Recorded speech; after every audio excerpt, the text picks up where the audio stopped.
for this entire virtual learning session.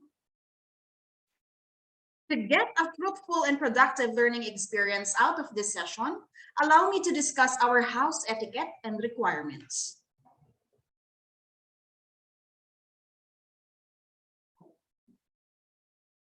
First, please change your name using the required format, and that is your agency name, underscore your full name for us to properly identify and monitor your attendance to this virtual event. In order to maintain clarity and to be able to properly manage the time, microphones shall be muted throughout the entire session. Please also be informed that this virtual event is being recorded and is simultaneously being broadcasted live in our official Facebook page. For questions, kindly use our Zoom chat box. For our Facebook Live viewers, you may also send your questions through the comments section. Please note that the participants may start dropping their questions while the learning session is ongoing. Please also be advised that participants shall be asked to answer a series of knowledge check questions through the Zoom polling feature.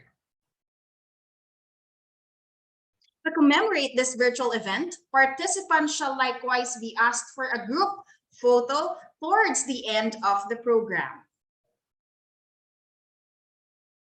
If you are experiencing technical difficulties, please let us know through the Zoom chat box, and a member of our technical team will directly coordinate with you to address your concerns. Effectively monitor your attendance all throughout the duration of this virtual event. We'd also like to request our Zoom participants to please accomplish the participants' daily attendance sheet through Google Forms and the activity evaluation forms through the GPP-BTSO online training management system. And finally, we would like to inform everyone that GPP-BTSO is already on social media. So to be updated with the latest issuances and events of the GPP-BTSO, all you have to do is like our Facebook page, subscribe to our YouTube channel, and follow us at our Twitter account at Government Procurement PH. So at this juncture, po, let us formally begin by singing the Philippine National Anthem, to be followed by the opening prayer.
Loving Heavenly Father, today we thank you for giving us the opportunity to come together on this day. May you bless the speakers for the knowledge that they will share. May you bless the participants to use this knowledge to the fulfillment of their goals. May you bless all the people behind this activity so that they may continue creating procurement initiatives with a spirit of joy and utmost passion. We ask for your guidance as we ask these. In the name of the Lord Jesus Christ. Amen. Once again, a blessed Monday morning to everyone, and welcome to the week-long online training for the municipal local government units on Government Procurement Reform Act, or the Republic Act number 9184, and its 2016 revised implementing rules and regulations. So at this juncture po, before we officially commence this momentous event, we would like to extend our gratitude this early to all of our pre-registered participants by giving special tokens to 2 early bird participants starting today until Friday. So for today po, with the help of our technical team, verified and validated, we would like to give our special token to our first early bird participant from LGU Carmen Bohol, Mr. Dexter S. Chan. Congratulations, sir. Ayan, let us give him a virtual applause. For our second early bird naman po, galing po kaya saan? Alright? For our second early bird participant from LGU Agutaya, Palawan, Engineer Rafi Abalde. Congratulations po, Engineer. Ayan. Congratulations po to our early bird winners. Our event secretariat po shall coordinate with you on how you may claim your special token within the course of our program. So now po, to officially commence and welcome all of us joining us today, the Executive Director of the Government Procurement Policy Board Technical Support Office. Please welcome, ladies and gentlemen, Attorney Rowena Candice Ruiz. Hello, thank you, Monique. I hope you're hearing me all right. Is my audio all right? Yes, ma'am. Yes, ma'am. Yes, thank you. So, good morning, everybody. And as Monique said, we welcome you all. First batch of the 10 batches. For some of them, we launched this program about 3 years ago in 2018. And of course, it was a very successful event.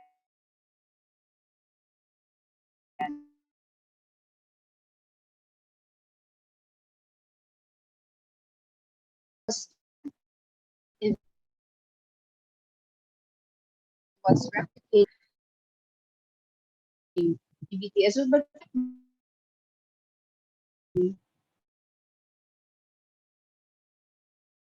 stopped us from that as early as April of 2020, already launched our very first uh, you- sorry,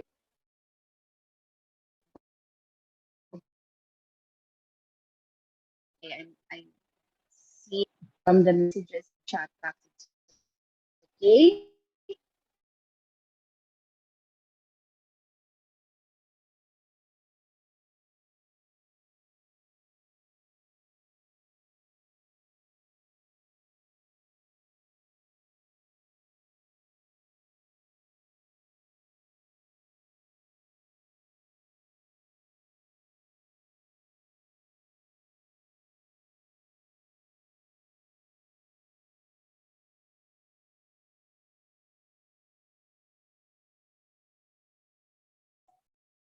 All right. I think we are having a slight technical difficulty. While we are resolving that po, just hold your horses and let us wait for our Executive Director, Attorney Rowena Candice Ruiz.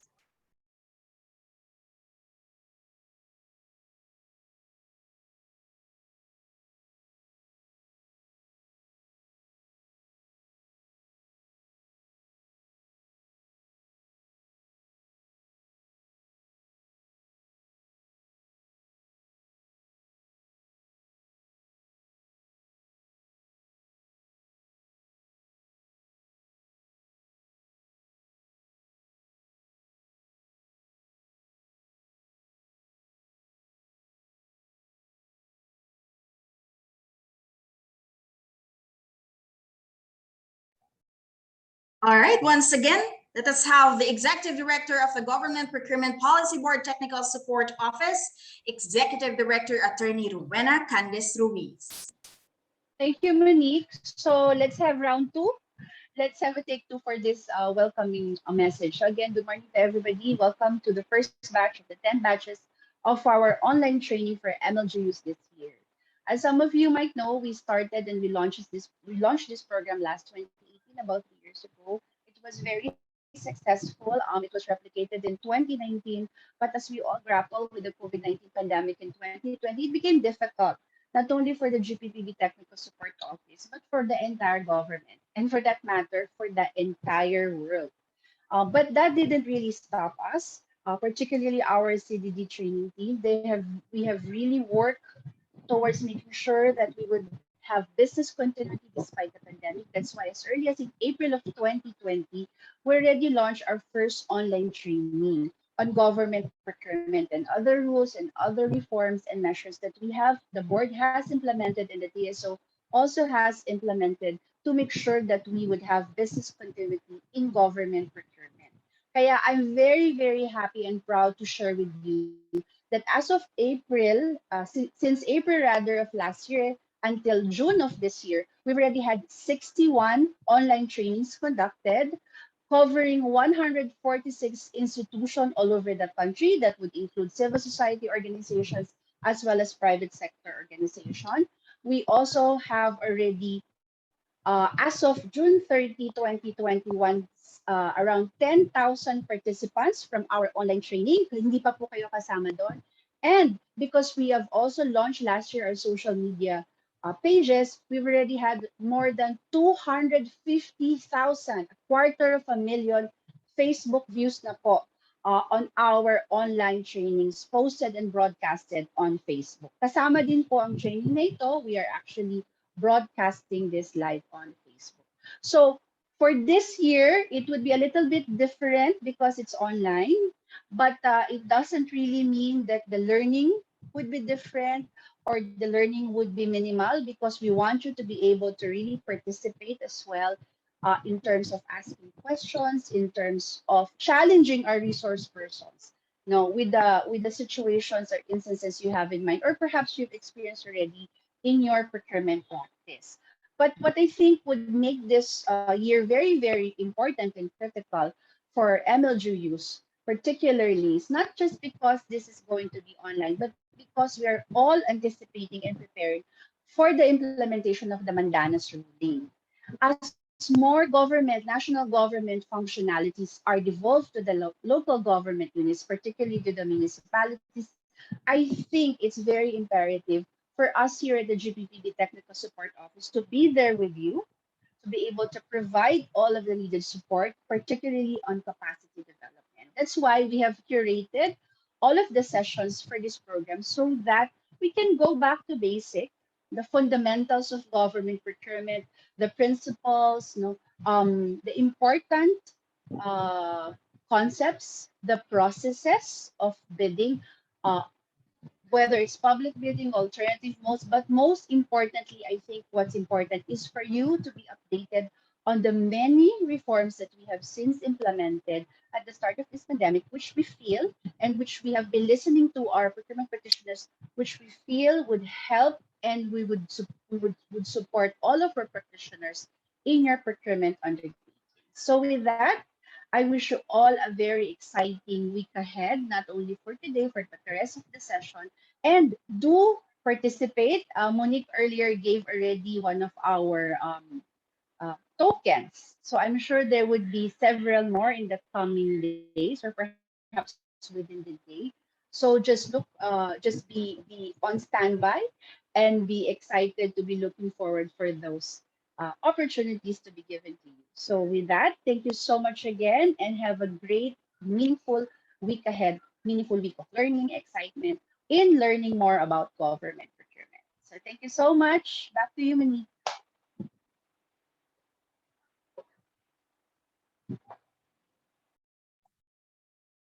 Thank you very much, ma'am. That was Executive Director Attorney Rowena Candes Ruiz. Also, we would like to equally thank everyone po this early for bearing with us as we address technical challenges during the course of our program and in general, the challenges po of this pandemic season.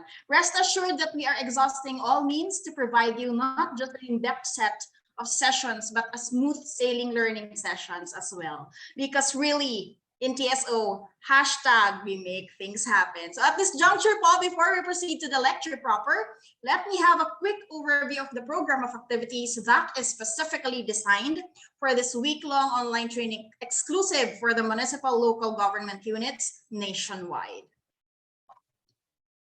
So with the goal of capacitating MLGUs nationwide, the GPPB-TSO designed this online training on government procurement to apprise the MLGUs in the Philippines, which shall immensely enhance the accountability of public procurement practitioners and improve the efficiency in the delivery of public service in the municipal level. And with that, for today's learning session, we shall be having a full session on Government Procurement 101 and another full session on the efficient procurement measures, simplified posting and electronic submission of procurement reports, procurement updates, policies, and innovation. For day 2, we shall be having a full session on procurement planning and budget linkage, including early procurement activities. For day 3, we shall be having a full session on standard bidding procedures for goods, infrastructure projects, and consulting services.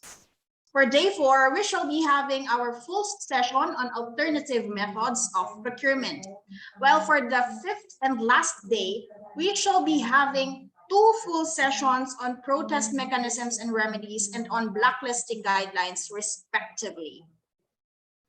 Wow, I hope that makes everyone excited because we have 7 full sessions in store for all of us. And again po, no, this virtual event is simultaneously being broadcasted live in our official Facebook page so that these 7 full sessions may reach each and every procurement practitioners in our country. Ika nga po nila mula Batanes hanggang Holo. So because again, in TSO, hashtag we make things happen. So at this point po, to jumpstart the participants' active participation, we shall be flashing a question on your screens, and all you have to do is choose the appropriate answer in the pop-up poll, which shall be flashed in our screens. All right, so I would like to have a quick shout out din po muna to our viewers in our Facebook Live. To the 100 plus Facebook Live viewers with us today. Magandang umaga po sa inyong lahat and welcome to this learning session. You may also participate po through the comment section. All right, we have our first question in our screens. We would like to know po, how are we feeling today? Are we good? Are we great? Or are we awesome? All right. I think majority po is feeling great. Probably hindi pa po nakapagkape, tama po ba? Or nakapag-breakfast para po maging feeling awesome. But eventually po, we can have a sip of our coffee po while the program is running. All right, so I think we have one more question pa po. May gusto pa po kaming malaman. Can we have our second question? Can we have it flashed in our screens po? All right, gusto po namin malaman, where are we at this very moment? Are we at the office po or at the comforts of our home? Tayo po ba ay team office or team bahay?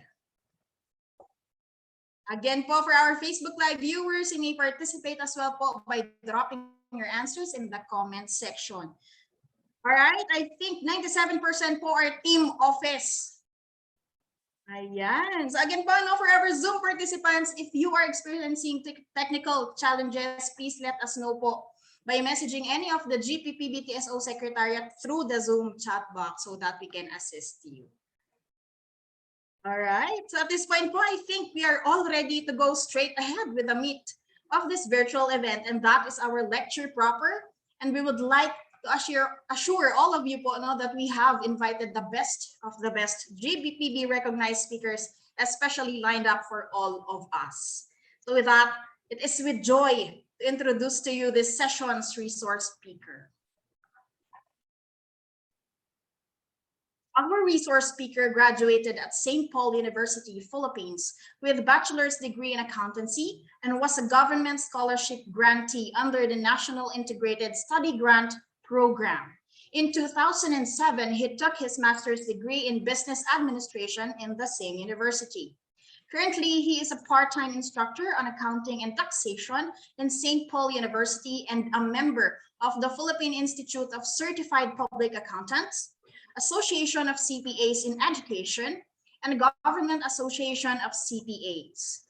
Joining us today, the Senior Budget and Management Specialist of the Department of Budget and Management Regional Office 2, and a JPPB recognized speaker. Please welcome Mr. Reynaldo Arvillon. Thank you very much, Ma'am Monica. Good morning, everyone.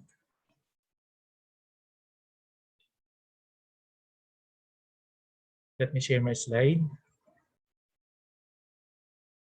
Can you type 1 in your chat box if you can see my slide clearly?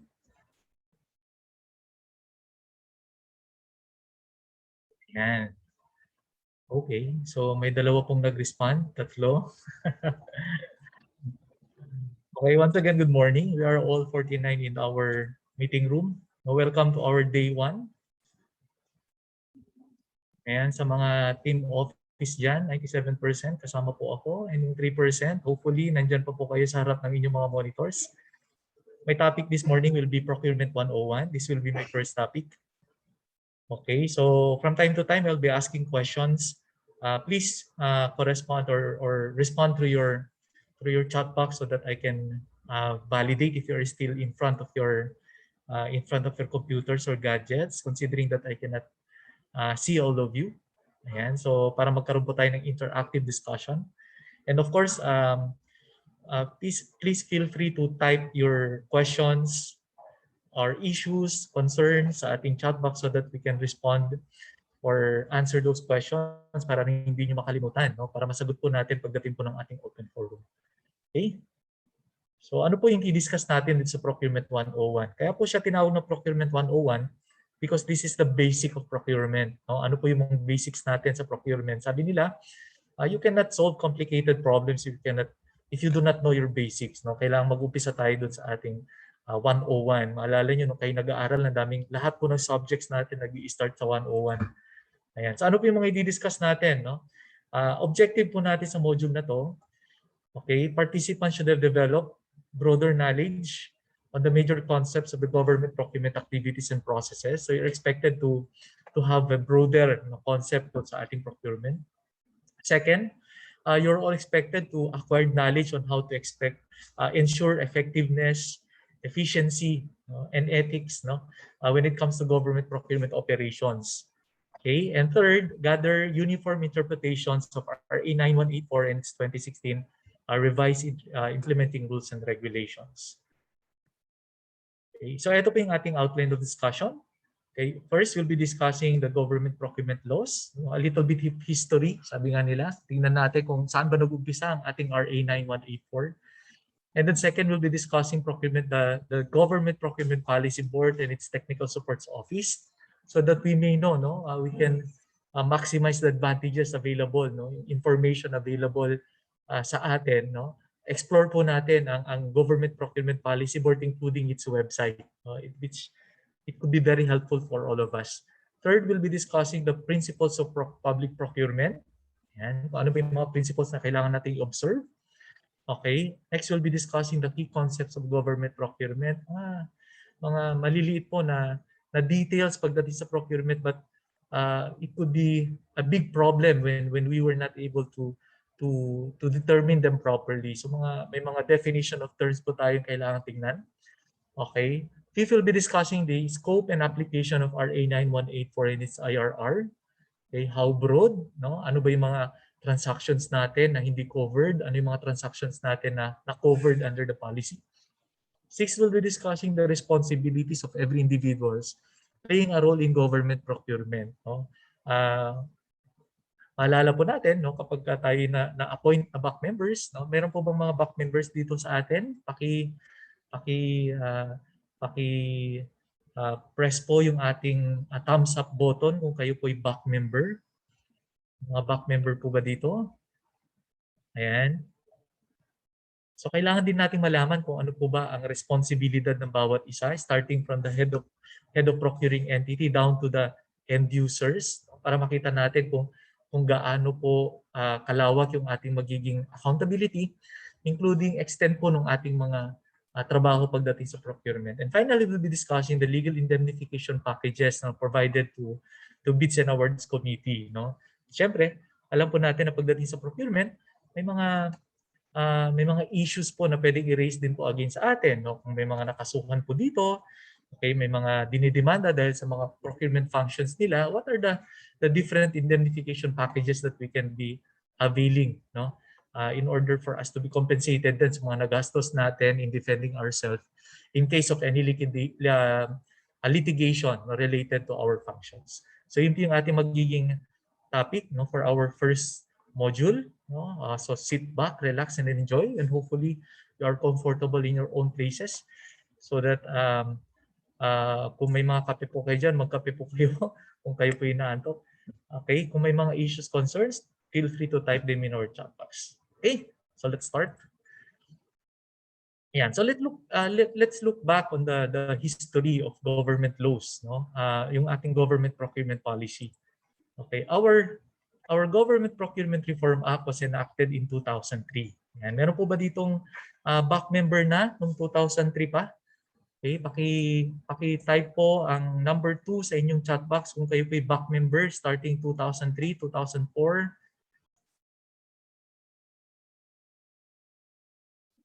Yan. Okay. Okay, mukhang wala pa. Puro mga bata pa nandito ngayon. So, our policy started in 2003. Okay? And then, the first IRR became effective October 8, 2003. Yung po yung ating IRR Part A. Okay? Kung sinabing Part A, palang pelikula lang yan. May Part B, may Part C, may Part D. Ano po. Kaya lang, I only implementing rules and regulation IRR Part A came out. Nawala na pong lumabas na Part B, C, and D. Okay, the intention then was to have a separate internal implementing rules and regulations for domestically funded projects and a separate IRR for foreign funded projects. Kaya lang hindi na po lumabas yung pangalawa. Okay, instead in 2009, nagkaroon na po tayo ng one IRR. Yung po yung first revised implementing rules and regulations natin. Wala na po tayong Part A, Part B, dahil revised implementing rules and regulations effective September 2, 2009 will govern all procurement activities of government institutions, no? Whether it's domestically funded or it could be also applicable to those that are foreign funded, depending on treaties or agreement entered by the government of the Philippines with the financing institution. Okay, pero in some instances, many practitioners, no, private practitioners and government practitioners as well, still experience issues, no, concerns, gray areas in government procurement. So nagkaroon po ng mga series of consultations, no, sa mga private counterparts natin, yung mga bidders natin, yung mga civil society organizations natin, and of course government sector as well. Okay, and they saw some of the some of the provisions of the IRR needs to be updated or revised to adapt yung mga best practices natin, and of course to resolve issues and concerns of gray areas. Kaya po lumabas yung pangalawang revised IRR natin noong October 28, no? Became effective October 28, 2016. Yan. So ang i-discuss po ninyo for the next days to come will be focused on Republic Act 9184 and its revised implementing rules and regulations as of 2016. While we are not saying that all the provisions of the IRR were revised, ano po, hindi po lahat napalitan. Okay, may mga areas po na napalitan so that your discussion will be focused on number 1, yung mga dating mga provisions na applicable pa rin po hanggang ngayon. At pangalawa po, yung mga updated provisions po. So yung mga wala pa pong formal training dyan for our 2016 IRR, this will be the best opportunity for you to learn, no, yung ating revised implementing rules and regulations as of 2016. Okay, bakit nga ba kailangan? No? Kaya kailangan natin ng Government Procurement Reform Act. No? Basically, there are laws that are being enacted or policies that are being passed simply because we want to resolve problems. Okay? And what are the problems? No? Number one is confusion caused by fragmented legal system. Before RA 9184 po kasi, before 2003, there's been many policies used by various organizations or various government institutions with respect to procurement.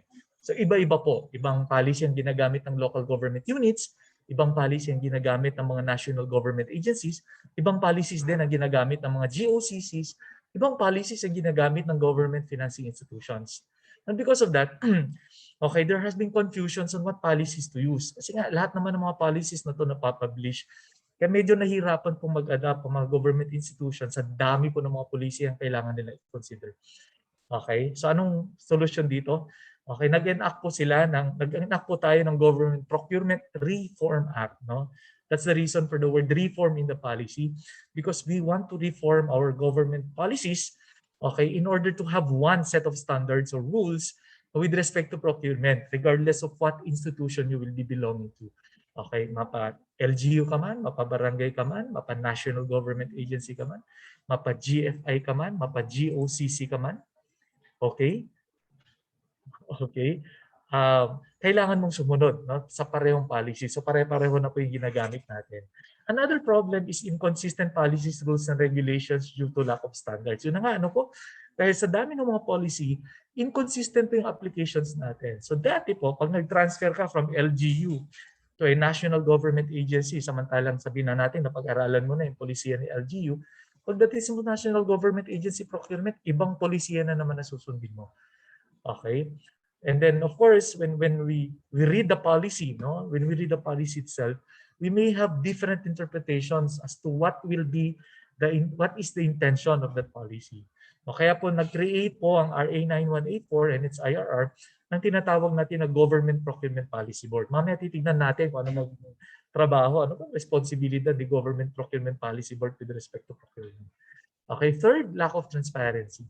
Okay, dati, prior to 2003, kapag nagpro-procure ang government, kukunti lang nakakaalam. Okay, magugulat ka na lang kapag meron dineliver sa inyong agency at magbabayad ka na lang kung nandun sa accounting office or nasa treasurer's office. Bakit? Because procurement then is not transparent. Okay, but because of RA 9184 mandating the use of Philippine government electronic procurement system in majority of all procurement activities that you do, no, majority dahil meron po mga activities na exempted ng publication under PhilJEPs. Okay, procurement of government institutions became more transparent. Ngayon nga po, pag tinignan po natin, even a private individual who wanted to have information pertaining to procurement transactions of government agencies may do so by simply looking at the internet. Ayan. Because PhilJEPs or Philippine Government Electronic Procurement System is an internet facility.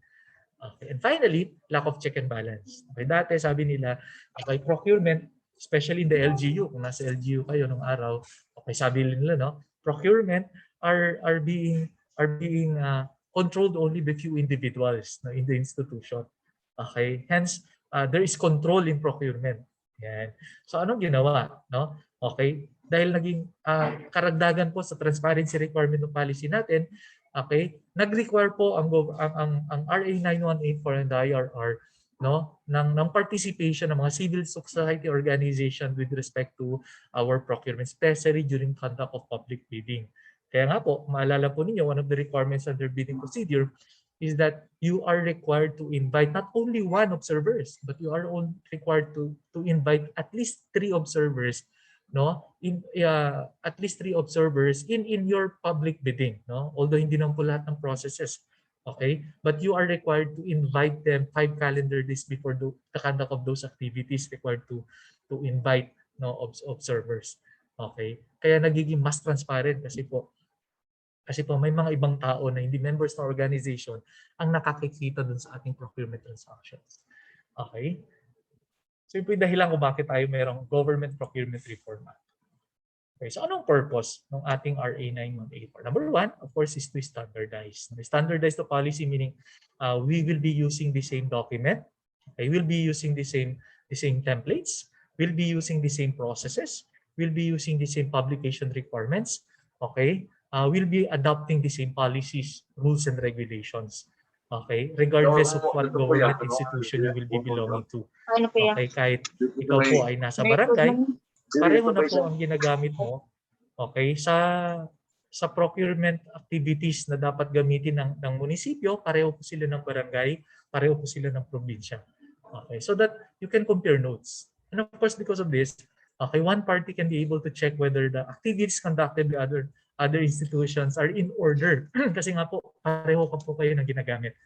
Okay?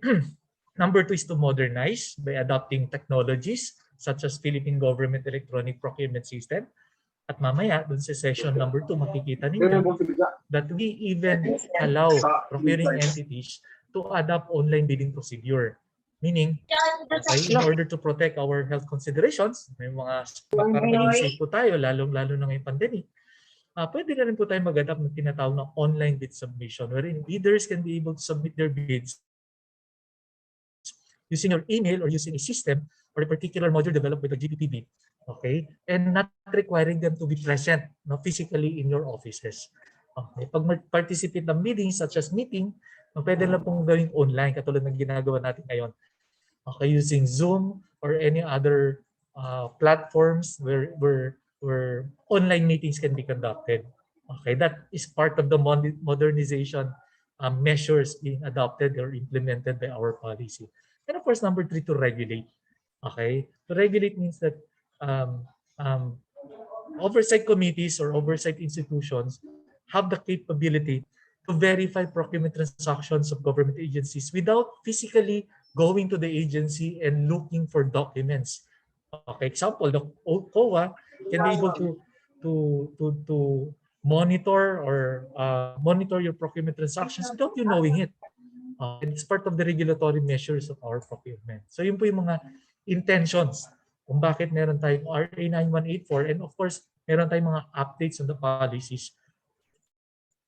Okay, Monica, we have our first knowledge check. All right, thank you very much po, sir. May we remind also po the participants to please keep your microphones po muted so as not to disrupt po our lecture proper. All right, so now as discussed earlier po, I'll be flashing series of knowledge check questions through the Zoom polling feature, and all we have to do again is to choose the appropriate answers in the pop-up poll that shall be flashed in our screens. All right, are we ready? So at this point po, let us have our poll question number 1.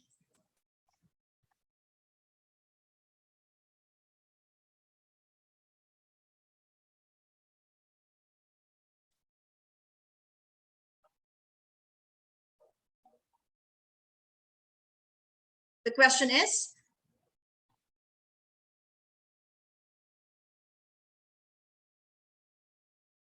all right, the question is, when was Government Procurement Reform Act or GPRA enacted? Is it letter A, January 10, 2003, letter B, January 10, 2004, or letter C, January 10, 2005?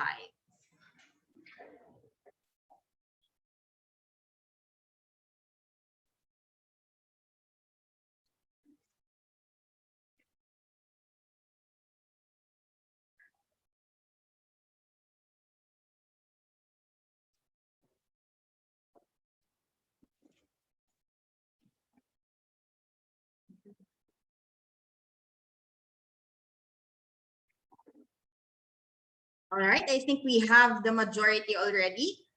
Sir, majority of our participants answered letter A, January 10, 2003. Is that correct po?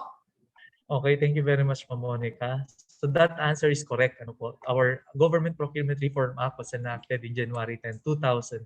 Yan. Pakipalakpakan yung mga pagbibigyan po ng vertical clap, yung mga tamang sagot. At yung mga hindi masyadong tumama, no? January 10, 2003 is the date to remember. Yan. Okay?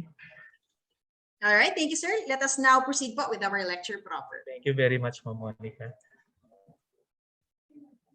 Okay, so what is the Government Procurement Policy Board and Technical Support Office all about? No, ano ba tong GPPB na tinutukoy natin? One time may nagtanong po sa akin, ito po yung kanyang question. Kasi every time they ask questions pertaining to procurement, we always relate them to what the Government Procurement Policy Board and the Technical Support Office is saying. So we refer them to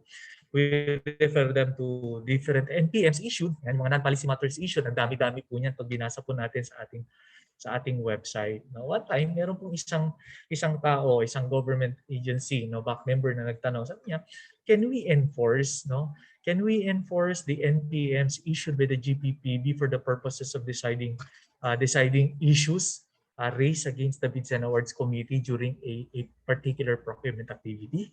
Yun po yung kanyang tinanong sa akin. So, bago po sagutin yan, okay, tingnan muna natin, sino ba si Government Procurement Policy Board? Okay, the Government Procurement Policy Board is composed of many or represented by many agencies. Ang dami-dami kong government agencies represented in the GPPB. No? Okay, chaired by the Department of Budget and Management, co-chaired by the NEDA. Okay, nandiyan po yung members natin, si DPWH, si DTI, DOHD, NTDEP, DOF, DILG, DOST, DOTR, DOA, DICT, Philippine Space Agency, and the private sector's representative. All in all, pag tinignan po natin, we have how many members? We have 13 members. Ano po? Okay, so sila po represented.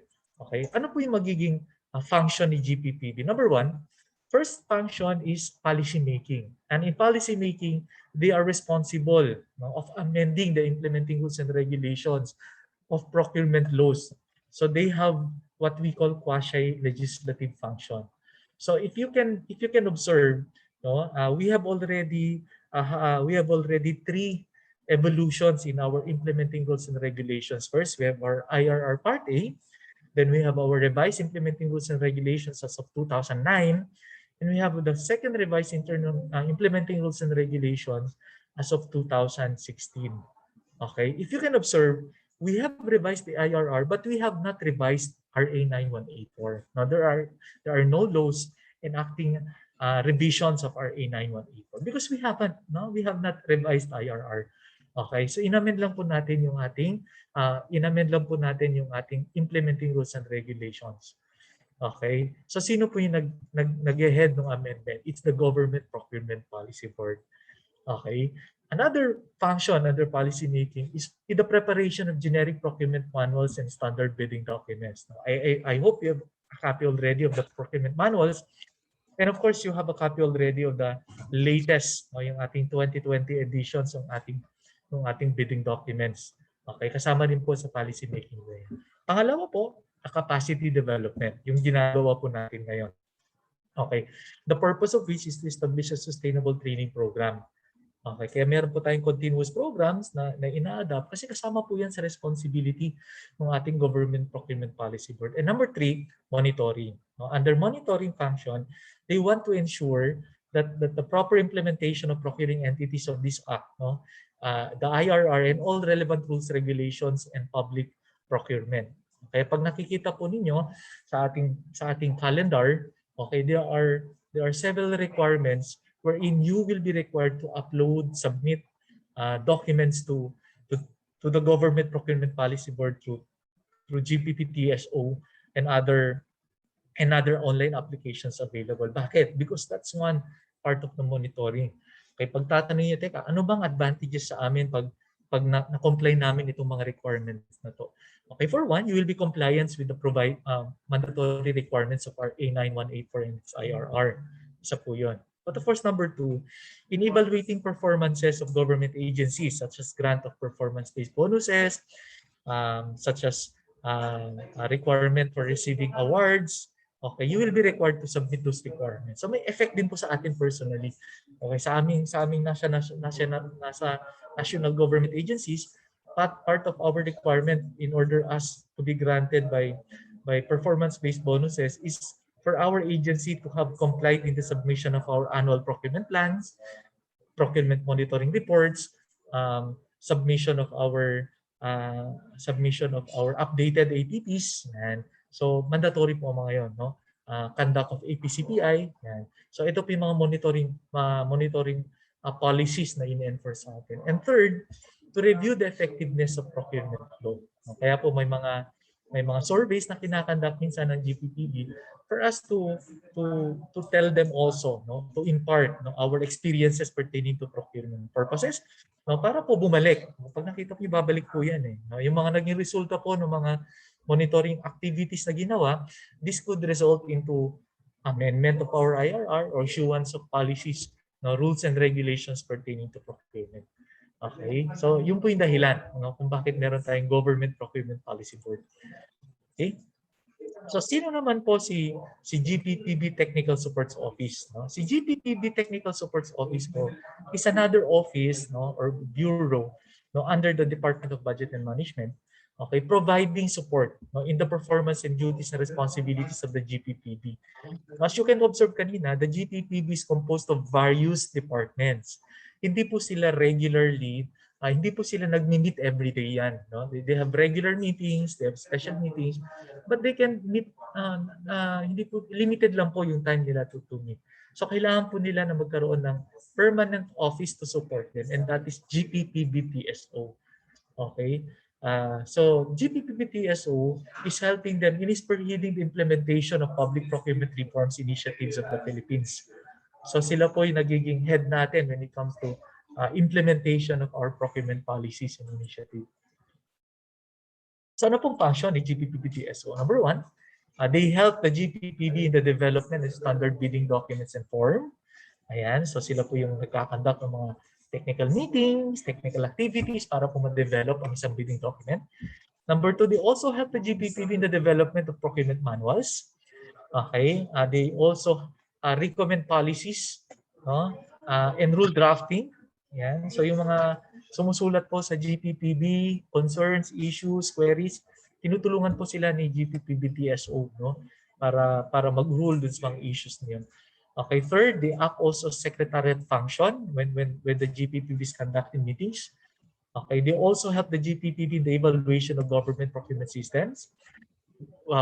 We are conducting training. Ito po. Kaya nga po ito, we're part of the GPPB training headed by our GPPB-TSO.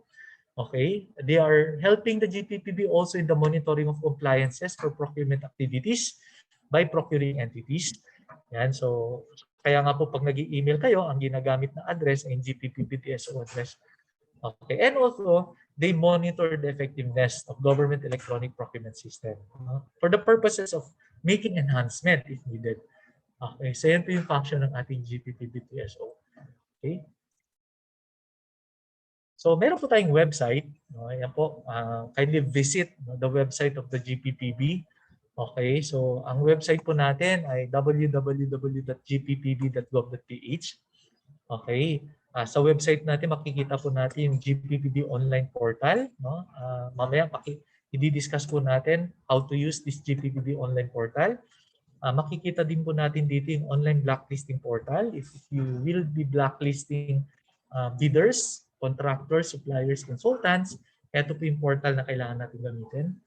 Okay, meron po siyang online training management system. Kung gusto po niyo mag-participate sa mga trainees na ikahanap ni GPPB, you can register online using this website. Okay, pwede rin po kayong gumawa ng mga bidding documents sa ating website. Okay, so that iwasan po natin yung pag-download ng format ng bidding document and then we type manually, medyo prone to error po yun dahil baka ma-edit, ma-delete nyo yung mga portions na hindi naman kailangan ma-delete.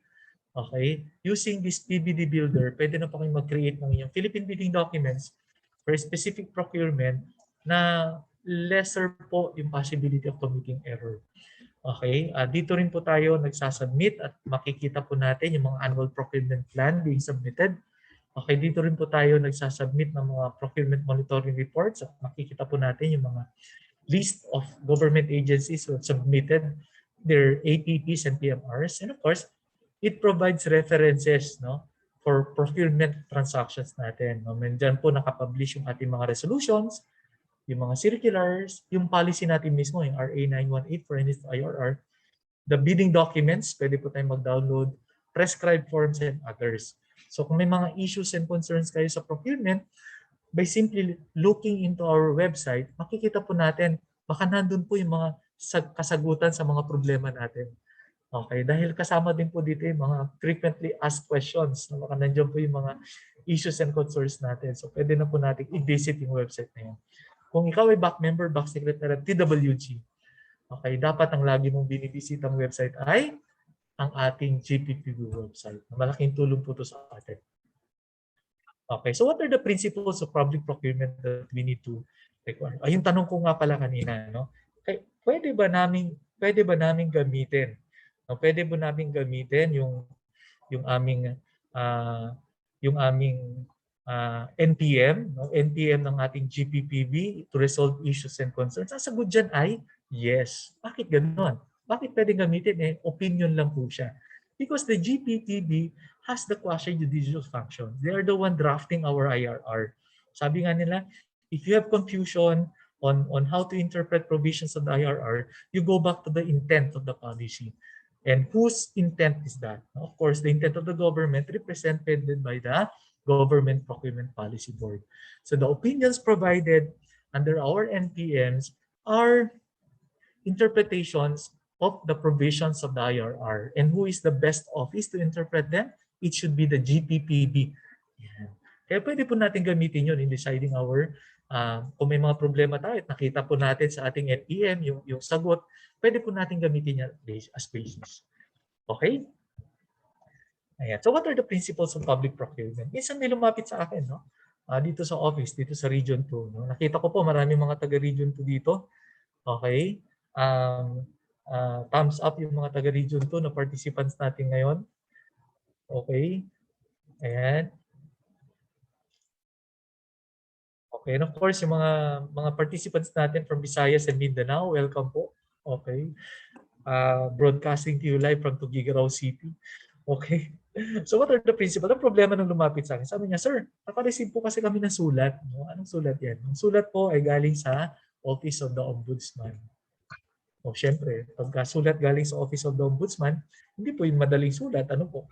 Okay, ang ibig lang sabihin nun ay baka mayroon nag-complain sa kanila. At tama po, may nag-complain. At ang issue niya, okay, ang nakalagay po sa complaint, the LGUs conducted at least 20 procurement activities. 20 na procurement activities. And all these procurement activities were all awarded to a single supplier. Okay? Nag-iisang supplier lang po ang nakakuha ng award doon sa 20 na procurement transactions. Kaya po may question. Ang question sa kanila is baka may favoritism sila pagdating sa procurement dahil iisa lang yung nananalo. Pare-pareho ang nananalo doon sa kanilang procurement. Okay? So nung pumunta sa akin, sabi ko, how do we answer this issue raised against us? Sabi ko, okay, you have to prove that you have complied with the different procurement, the different principles of public procurement. Okay, prove that you have complied with the different principles of public procurement. In doing that, even if you have conducted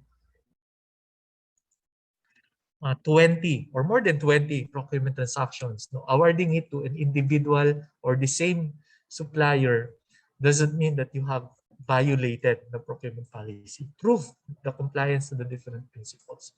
And what are the different principles that you need to consider? Ito po siya. Okay, PACTS, remember po yan. Okay, P stands for public monitoring. So your procurement must possess, okay, the opportunity for the public to verify and monitor your procurement transactions. Okay, so dapat makikita po ng publiko na meron tayong procurement. And what's public monitoring? Public monitoring is anchored to transparency. Okay, kasama po yan in one of the principles. Okay, if you're transparent, then there is public monitoring. But not only that, you have also to comply with the different monitoring requirements such as submission of your annual procurement plan, submission of your procurement monitoring reports, submission of the different updates, supplemental APPs that you have passed during a particular semester. Okay, that's public monitoring. Okay, so tinanong ko yung tao, meron po ba kayong annual procurement plan? Nasubmit po ba ninyo yan sa ating Government Procurement Policy Board? Okay, na-publish po ba ninyo lahat ng mga opportunities na yan sa mga mandatory publication requirements such as your bulletin board, your PhilJobs website, and the website of your procuring entity, if any? Okay, bakit? Kasi if you did that, then you have complied already with the public monitoring. And what's the second principle? Second principle is the principle of accountability. What's principle of accountability? Principle of accountability is saying that every individual of the organization is playing a distinct role when it comes to procurement.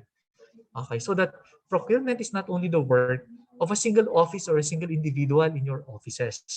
Okay, ibig sabihin po niyan, okay, pag sinabi natin principle of accountability, nagtatrabaho po ba ang ating mga back secretariat, ang ating technical working group? Meron po ba tayong bids and awards committee? Ginagawa po ba nila yung kanilang mga functions? Okay? Meron po ba tayong head of procuring entity? Okay? So, ginagawa po ba nila lahat ng kanilang sariling mga functions na dapat nilang gawin? So, that is principle of accountability. Okay? Principle of accountability means that you know your responsibility if you are playing your part in your public procurement activities. Okay? So, dapat alam po ninyo yan. So, tinanong ko siya, meron po ba kayong bids and awards committee? Sabi niya, meron naman po. Okay? Nagkakandak po ba sila ng public bidding or nagkakandak po ba sila ng procurement? Sila po ba ang nag-evaluate sa mga bidders natin? Okay? Those questions must be proved. Okay? And what's the third? The third principle is principle of competitiveness. What is the misconception? Yeah, there is a misconception on principle of competitiveness. Sabi nila, ano po, ito yung iniisip ng iba. Okay, pakisagot po true or false sa inyong chat box. Okay, true or false. Ito po yung statement. Okay, principle of competitiveness means that there must be at least 3 participants in a public bidding. Okay, yun yung belief ng iba, no? Yung paniniwala, dapat daw, there should be at least 3 participants in a public bidding in order to comply with the principle of competitiveness. True or false? Okay, pakisagot po sa inyong mga chat box. So this statement is, in order to have the principle of competitiveness, okay, there must be at least 3. Yan, 3 participants in a public bidding. Okay? Ayan, no? Halo-halo yung mga sagot natin. May true, may false, may true at false. Okay, maraming salamat sa mga sumagot. Okay, ang sagot po doon ay false. False po. No? Bakit? Principle of competitiveness doesn't say that there must be at least 3 participants in a public bidding. That's not true. Okay, bakit? Okay, because principle of competitive means that okay, you have complied with this principle if you have given equal opportunity to all prospective bidders to participate. So giving them the opportunity to participate is already complying with the principle. Now, after giving them the opportunities to participate, how? Okay, by publishing your opportunities in the mandatory requirements or media mandated by the policies such as field jobs, in your bulletin board and in your website if you have any. By complying with this publication requirement, you have already given them equal opportunity to participate. Not only that, if you have uploaded your bidding documents under this media, giving them the opportunity to download the bidding documents even without physically going to your office, that's already giving them equal opportunity to participate, hence complying with the principle of competitiveness. Okay, so that you don't need 3 bidders to participate in your bidding activities, no, in order to make your procurement competitive, because the policy even allows participation of a single bidder. So kahit nag-iisa po yung bidder na sumali, pwede po siyang manalo. Bakit? Basta na-publish po nyo yung opportunity, na-upload nyo yung mga bidding documents nyo, giving them not limiting bidders to purchase or buy your bidding documents. That's already complying with the principle of competitiveness. Okay, again, you don't need 3 in order to make your public bidding be competitive. No? Ang competition po is giving equal opportunity. Okay, clear? Okay, number 4. The fourth principle is the principle of transparency. And principle of transparency is actually anchored to competitiveness and public monitoring. Okay, dahil principle of transparency is allowing the public know your requirements. So hence, this is related to compliance with the publication requirement of your policy. So as back members of the back secretariat or technical working group, you must know the mandatory publication requirement of your procurement in order to make them transparent. Okay? Na in the succeeding days, no, there are discussions related to that. No? Kaya medyo titingnan po natin at medyo observant po tayo kung kailan ba nire-require ang publication sa PhilJeps. Kasi ang misconception ulit, lahat ng procurement activities kailangan daw, ng procurement opportunities kailangan daw nakapublish sa PhilJeps. That is a misconception. Bakit? Because not all opportunities are required to be published in the PhilJeps. No? Meron pong may mga opportunities depending on the mode of procurement that are not required to be published in the PhilJeps. Okay? So you complied with the transparency requirement if you have complied with the publication requirement of your opportunity depending on the mode of procurement that you're adopting. And finally, streamline process. Okay, observe the timelines prescribed under the policy. Okay, particularly po no, yung nasa isang Supreme Court decision na all awards of contract should have been made within 3 months from the date of opening of bids for public bidding, no? So kasi hindi tayo pwedeng mag-extend po doon. Okay, so we observe the streamline process. If you have conducted the procurement using the correct timelines, then I think we have complied already with the different principles.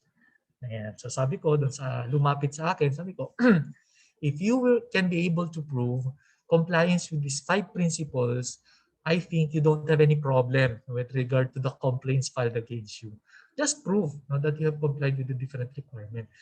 And answering those issues and concerns may not be enough. You have to provide proof that you have complied. No, you have complied with the different principles. So dapat may mga requirements or documents ka to support compliance. Okay? Yan.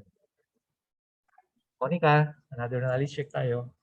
All right, sir, but before we jump right through our second knowledge check poll question, I would like to remind first for our Zoom participants as well to please accomplish the participants' daily attendance sheet by clicking the link provided by our event secretariat in our Zoom chat box. All right, so sir, I have noticed din po that our Facebook Live viewers answered false sa tanong niyo po kanina. So, thank you very much po sa atin pong Facebook Live viewers with us today. So, may I please, this moment, may I please request our technical team to please flash our second knowledge check poll question.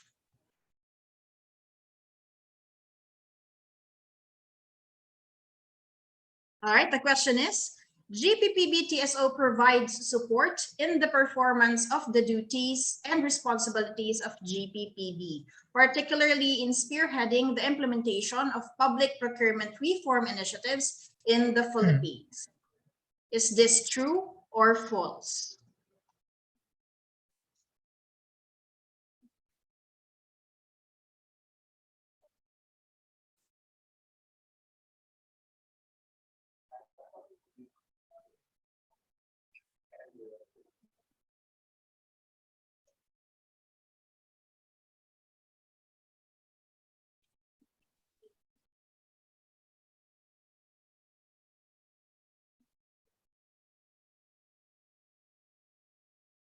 Para po sa mga participants na hindi pa po nakakapag-cast ng answers po nila through our Zoom polling feature, kindly choose your answers.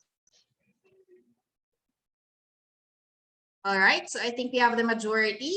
Sir, majority of our participants answered true. Yeah, parang consistent tayo, 97% over 3%. No? So the answer is true. Yan. So yan po yung function ng ating GPPPTS. So pag may nagtanong po sa inyo no, kung bakit no, kailangan nating maniwala dun sa mga NPF, si GPPB, ang dahilan ay yan. Okay? Kasama po sila dun sa pag-craft ng ating mga policies. Siyempre dapat paniwalaan din natin yung mga nagka-craft ng policies natin. Okay? Thank you very much, Ma'am Monica. Thank you, sir.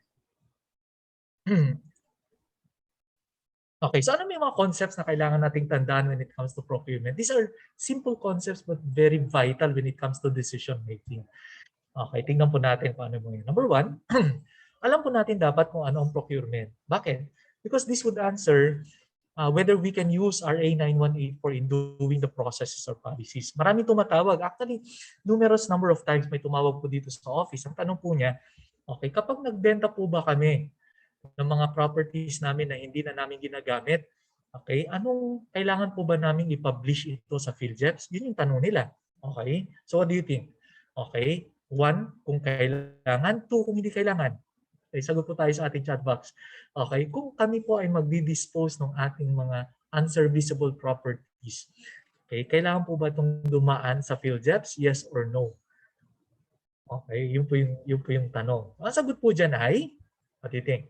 Ang sagot po ay, very good. May mga sumagot. May sumagot ng yes. Okay. So ang sagot po dyan ay, answer, no. Bakit no? Because that procedure does not fall within the meaning of procurement.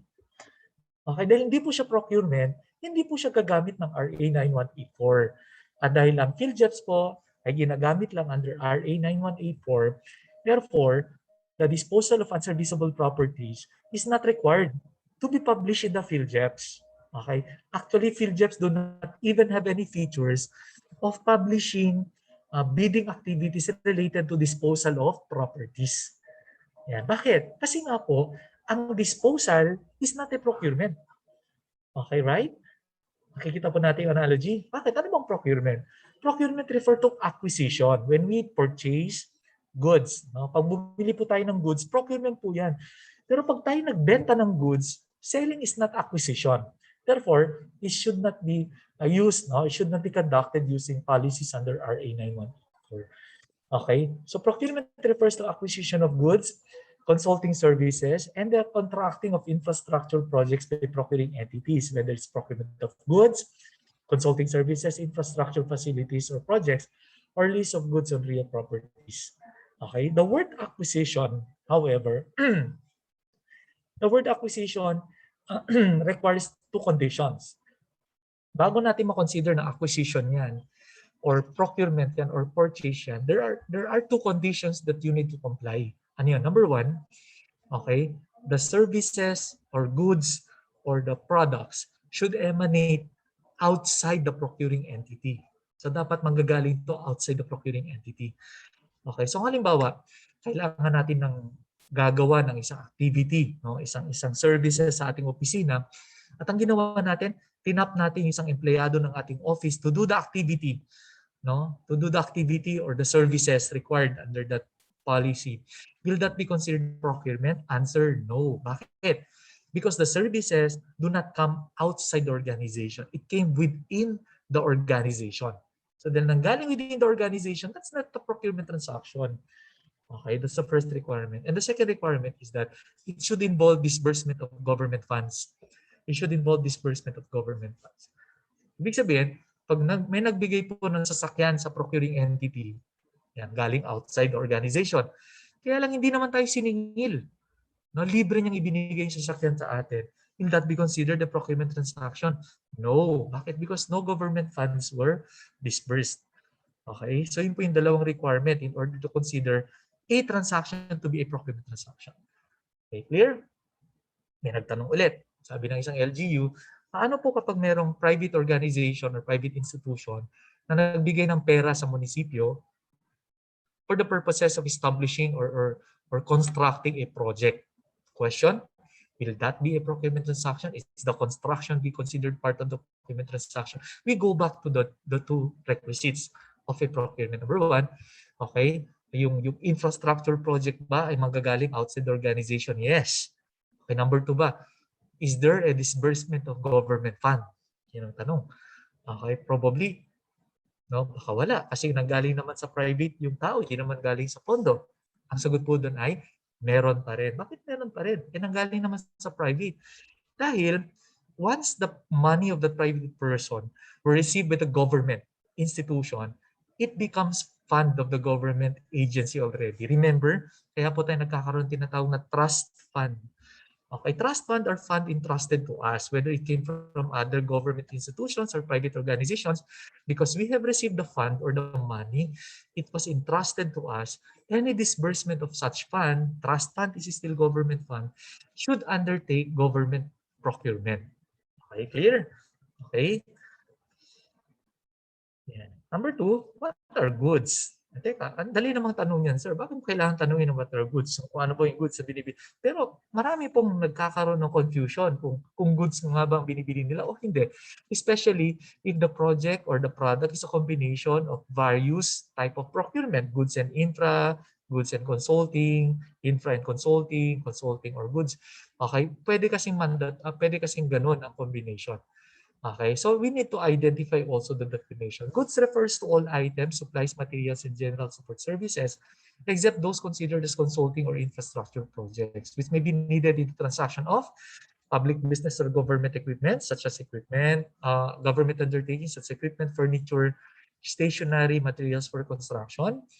Okay, for personal and non-personal property or contractual services, napapabilang po dito yung repair and maintenance of equipment and furniture, tracking, hauling, janitorial, security, or other related or analogous services such as lease of office space, media advertisement, health maintenance services, other services essential to operation of the procuring entity. So if your procurement falls in any of these samples that we have provided, then it should be considered as a procurement of goods. Okay? Ano naman yung infrastructure projects? Infrastructure projects, however, provides those projects or activities referring to construction, improvement, rehabilitation, demolition, repair, restoration, or maintenance of mga facilities po natin. Okay? So lahat po ng mga transactions that falls under this should be considered as procurement of infrastructure projects. Okay, ngayon, kung tatanungin, bakit kailangan i-distinguish whether it's procurement of goods or procurement of infrastructure projects? Dahil po, meron pong separate rules na kailangan i-adapt under infrastructure projects na hindi po kailangan i-adapt under procurement of goods. Under infrastructure projects kasi, may isang batas pa tayong consider when it comes to procurement. And what's that? That's Republic Act 4566. And what's Republic Act 4566? Republic Act 4566 is about monitoring those entities entering into infrastructure projects with the government, requiring them to first register themselves or to get a license called pickup license. So therefore, if you're procuring infrastructure projects, regardless of what type of modality that you'll be adopting, you'll be requiring your contractor to be a holder of a valid pickup license. In the absence of pickup license required under 4566, that contractor is not considered as legally eligible, okay, to participate in or to be awarded an infrastructure projects by the government. Okay, well, if you are buying a goods or you are using procurement of goods as your policy, okay, they need not to have a pickup license. Okay, that's one. Ano pa? Okay, under procurement of infrastructure projects, may tatlong documents kang nire-require sa kanila na hindi po nire-require sa goods in addition to the pickup license. And what are those? Number one, they're required to have yung organizational chart. Number two, they're required to submit list of key personnel. Okay, number three, they'll be required to submit list of major equipment. Yan, that are not required under procurement of goods. Okay, yun po yung dahilan kung bakit kailangan nyo malaman kung goods or infra yan. Okay? Ano naman yung pangatlo? Pangatlo is consulting services. And what's consulting services? It refers to services for infra projects and other types of projects or activities requiring adequate external, technical, and professional expertise that are beyond the capability of government to undertake. Ano mga to? Advisory and review services. Example, magtatayo ka ng isang business, magtatayo ka ng isang economic enterprise ng LGU mo. So you need to conduct feasibility study. If you want to get the services of a consultant to do that, then that will fall under consulting services.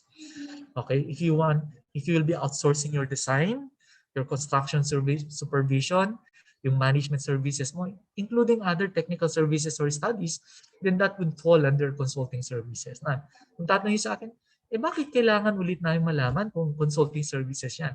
Because the evaluation of consultants is not the same with evaluation of contractors and suppliers.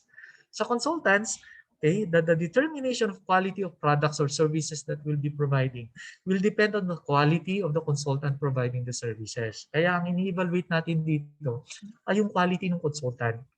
Kaya ang award of contract under consulting services is being given to the consultant who will be considered as the highest rated and responsive bidder.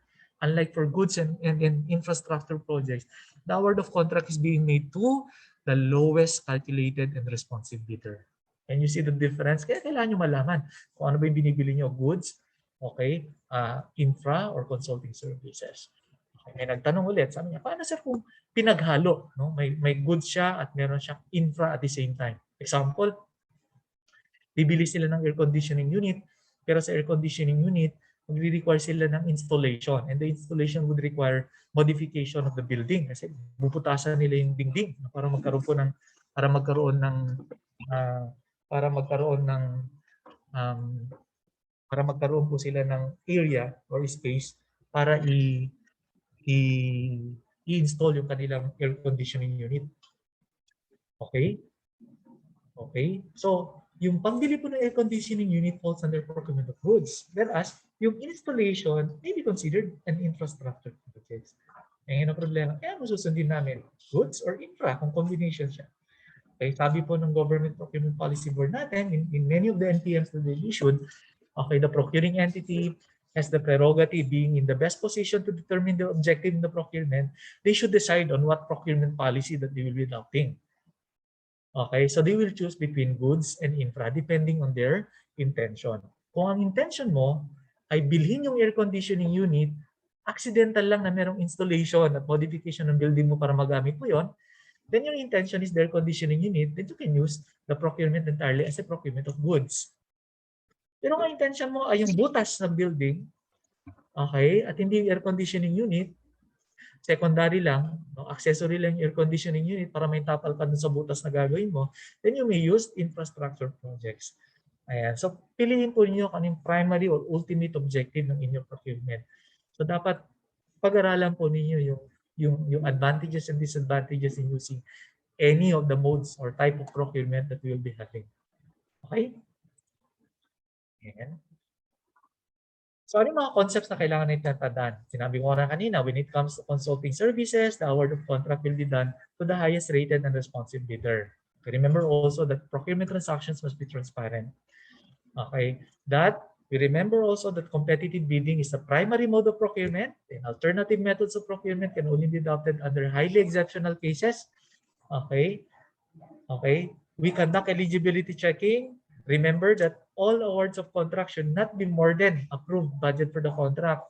Okay? Maliwanag din po sa mga rules na i-discuss in the later topics na kapag lumagpas po sa approved budget for the contract ang in-offer ng isang bidder, they're outrightly disqualified.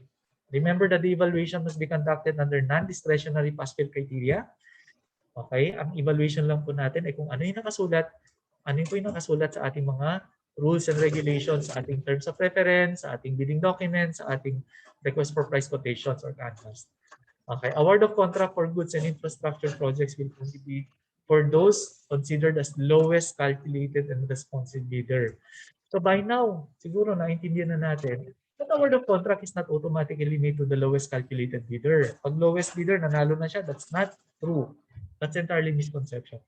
Okay, because the award of contract are those bidders who have offered the lowest price but complying to the different requirements and conditions, including specifications of the procuring entity. Kaya mo siya tinawag na lowest calculated and responsive bidder. Okay, of course, our policy and professionalization requirement. Kaya you need to undertake procurement trainings on procurement. In fact, makikita natin later on that within 6 months from the date of your appointment, you should have completed already standard training requirement provided by the GPPB or at least recognized by the GPPB. And of course, pag-isipan po natin ng mabuti lahat ng gagawin natin sa procurement because this policy has penal and civil liabilities which will be discussed on the last day. Okay? So what are the different methods that we can use? Number one, of course, meron tayong general mode, yun yung competitive bidding natin. Okay, bakit general mode? Ibig sabihin, yan dapat ang unang pumapasok sa ating isipan sa tuwing nakakatanggap tayo ng mga purchase request. May nagtanong ulit, sabi niya, or ang tanong niya, sir, kung natanggap naming PR, medyo piloso po mga, ay piso lang ang halaga. Okay, kung ipapabid ba namin ito or magkakandak kami ng competitive bidding para sa pisong procurement na to? Meron po ba kami binaviolate na policy? Wala. Bakit? Because the adoption of competitive bidding is a general mode of procurement. Okay? Do we need to justify why we have conducted competitive bidding? Ang sagot, no. Because you are using the general mode, so you don't have to justify anything.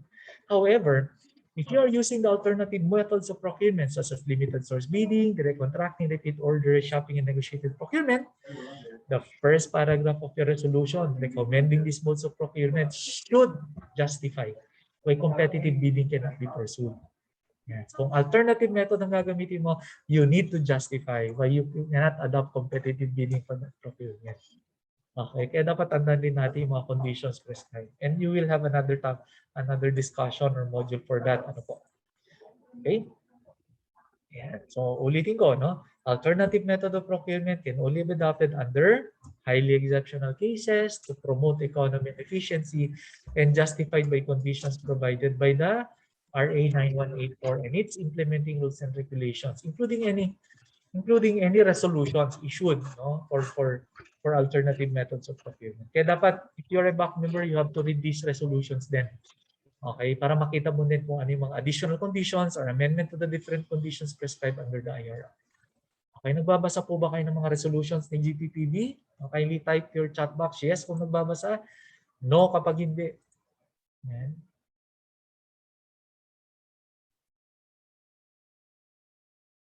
Okay, yan. Very good. Nagbabasa. Very good. Yan. So dapat basahin natin kasi baka nandito po yung mga updates sa mga alternative method of procurement na hindi natin nalalaman. Anyway, i-discuss din po yan pag narating po kayo sa module ng alternative methods of procurement. So ito po yung procedure or processes pagdating sa conduct ng public bidding for goods and infrastructure projects. Yan. Kung papansin po ninyo, meron pong nagsabi kanina na sila po yung back member since 2003.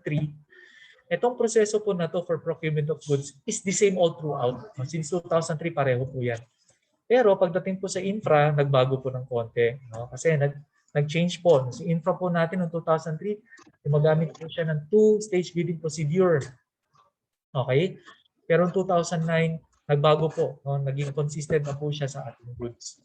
Okay? At ito naman po yung procedure pagdating po sa consulting services. Pag nakita po natin halos pareho, pero merong konting pagkakaiba. Bakit? Kasi nga po, si consulting services ay gumagamit pa rin ng 3-envelope system, two-stage bidding procedure.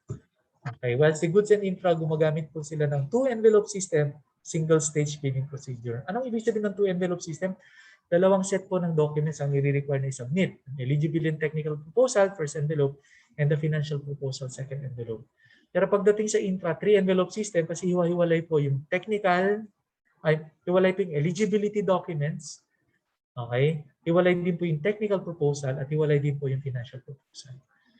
Okay, 2-envelope system, two-stage bidding process. Bakit two-stage bidding process? Dalawang beses po tayo nagbubukas ng mga proposals. The first is the eligibility and shortlisting, kung ang sinasubmit lang ng mga bidders natin yung kanilang mga eligibility documents.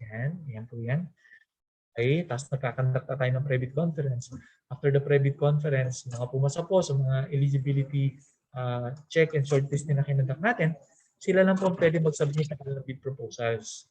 Okay, yun po yung technical proposal at financial proposal which will be open dito sa bid niya. Okay, and then conduct na bid evaluation post-qualification. At meron po siyang negotiation na wala sa goods and infra. Okay, so malaki pong pagkakaiba. Anyway, may separate module din po tayo for the conduct of procurement for consulting services. Okay, so ano po yung scope ng ating procurement? Scope and coverage. Sabi nila, no? Lahat ba ng activities namin covered under RA 9184? Kami nagtanong ulit, paano po yung mga binibili namin out of the petty cash fund? May mga petty cash fund tayo, ano po, na mini-maintain. Kung bumili po kami ng mga goods gamit yung pondo na yun, dadaan pa rin po ba sa RA 9184? Okay. So RA 9184 covers all government agencies. Mapa-national government agency ka man, mapa-state universities and colleges ka man, mapa-government financial institutions ka man, mapa-local government unit ka man. Okay, at I think lahat po ng participants natin ngayon ay galing sa local government units. Okay, mapa-barangay, munisipyo, probinsya. Okay, mapa-government-owned and controlled corporations ka man, you are covered by Republic Act 9184. This is regardless of the quantity, regardless of the amount of your procurement activities. Covered ka po under RA 9184. But it does not say that you are required to do all your procurements under competitive bidding, no? Okay, kasi yung iniisip ng maraming LGUs, no, katulad ng mga barangays, sabi nila RA 9184 equals public bidding. That's not true. Okay, bakit? Nakita niyo naman kanina, when it comes to RA 9184, there is public bidding as the general mode and there is alternative method of procurement as the alternative mode. No? Yung mga alternative natin, basta na-comply po natin yung mga conditions, requirements under the policy, you can adopt them. So public bidding is not public, RA 9184 is not public bidding. Okay, RA 9184 is public bidding or alternative method of procurement. Okay, it also covers those foreign funded projects if there's a treaty or international executive agreement providing the adoption of RA 9184 as the mode of procurement policy used in the implementation of the project. Okay, so kapag ka po hinihiram natin sa GFIs yung ating ginagamit na pondo para malaman kung covered siya under RA 9184, you look into the agreement between the government of the Philippines and the financing institution.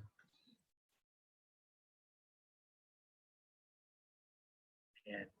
Okay, meron mga exempted ba sa RA 9184? Meron po. Ito po yun. There are activities that are not considered procurement so that they are exempted under RA 9184. Number one, direct financial assistance. Direct financial assistance given to beneficiaries.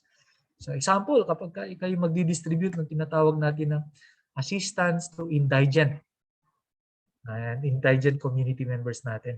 Okay, will it undergo RA 9184? No, kasi sa financial assistance already. Okay, money that you are giving to your constituents, no, for a particular services.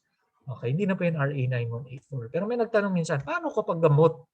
Gamot po instead of pera ang binibigay namin as health assistance. Yung gamot po ba ay dadaan sa RA 9184? Ang sagot, yes. Yes. Yung material assistance po na nakalagay po dito ay yung mga documents in representation of money such as tokens, stubs, no, stubs na hindi nyo binibigay na pera pero binibigay nyo na documents sa kanila in order for them to claim their benefits. Okay? Yung po yung material. Hindi po yung materials na binibigay. Kasi minsan may isang local chief executive nagtanong dito sa amin. Sabi niya, sir, ang saan binibigay? Kabaong eh. No? Burial assistance yung aming assistance. Binibigyan namin ng libreng kabaong yung mga indigent na namamatay. Okay, dadaan pa sa RA 9184 yung kabaong na bibigay namin? Yes or no? Answer, yes. Like bakit? Because before you can provide that material, no, that coffin, no, pero medyo napaka-morbid na example. Okay, to that recipient, you must undertake procurement activity first. Okay, second, participation to both local and foreign scholarship trainings, continuing education, conferences, seminars, trainings, similar to activities that governed by COA, CSC, or DBM. Okay, so kapag nag-participate tayo sa training, hindi rin po yan covered ng RA 9184. Okay? Monica? Alright, so Ray, we are down to our third knowledge check poll question. So at this point po, may we request the participants to answer through the Zoom chat box instead. Because sir, the Christmas season po is already right around the corner and we are feeling a little bit more generous today. So the first to correctly answer po this particular question via the Zoom chat box will receive once again a special token from the GPP BTSO. So there you have it. Our question is, procurement refers to the acquisition of letter A, goods and infrastructure projects. Letter B, goods, infrastructure projects and consulting services.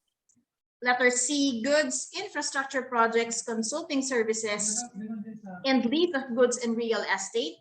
Or D, none of the above.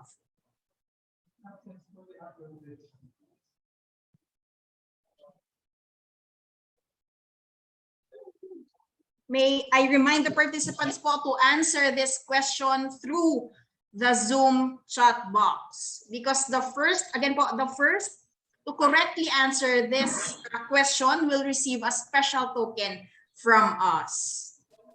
Letter po will do. Ayan. Meron na po ba tayong nauna? Hold on. Alright, from what is registered in my Zoom chat box po, the first to type in his or her answer is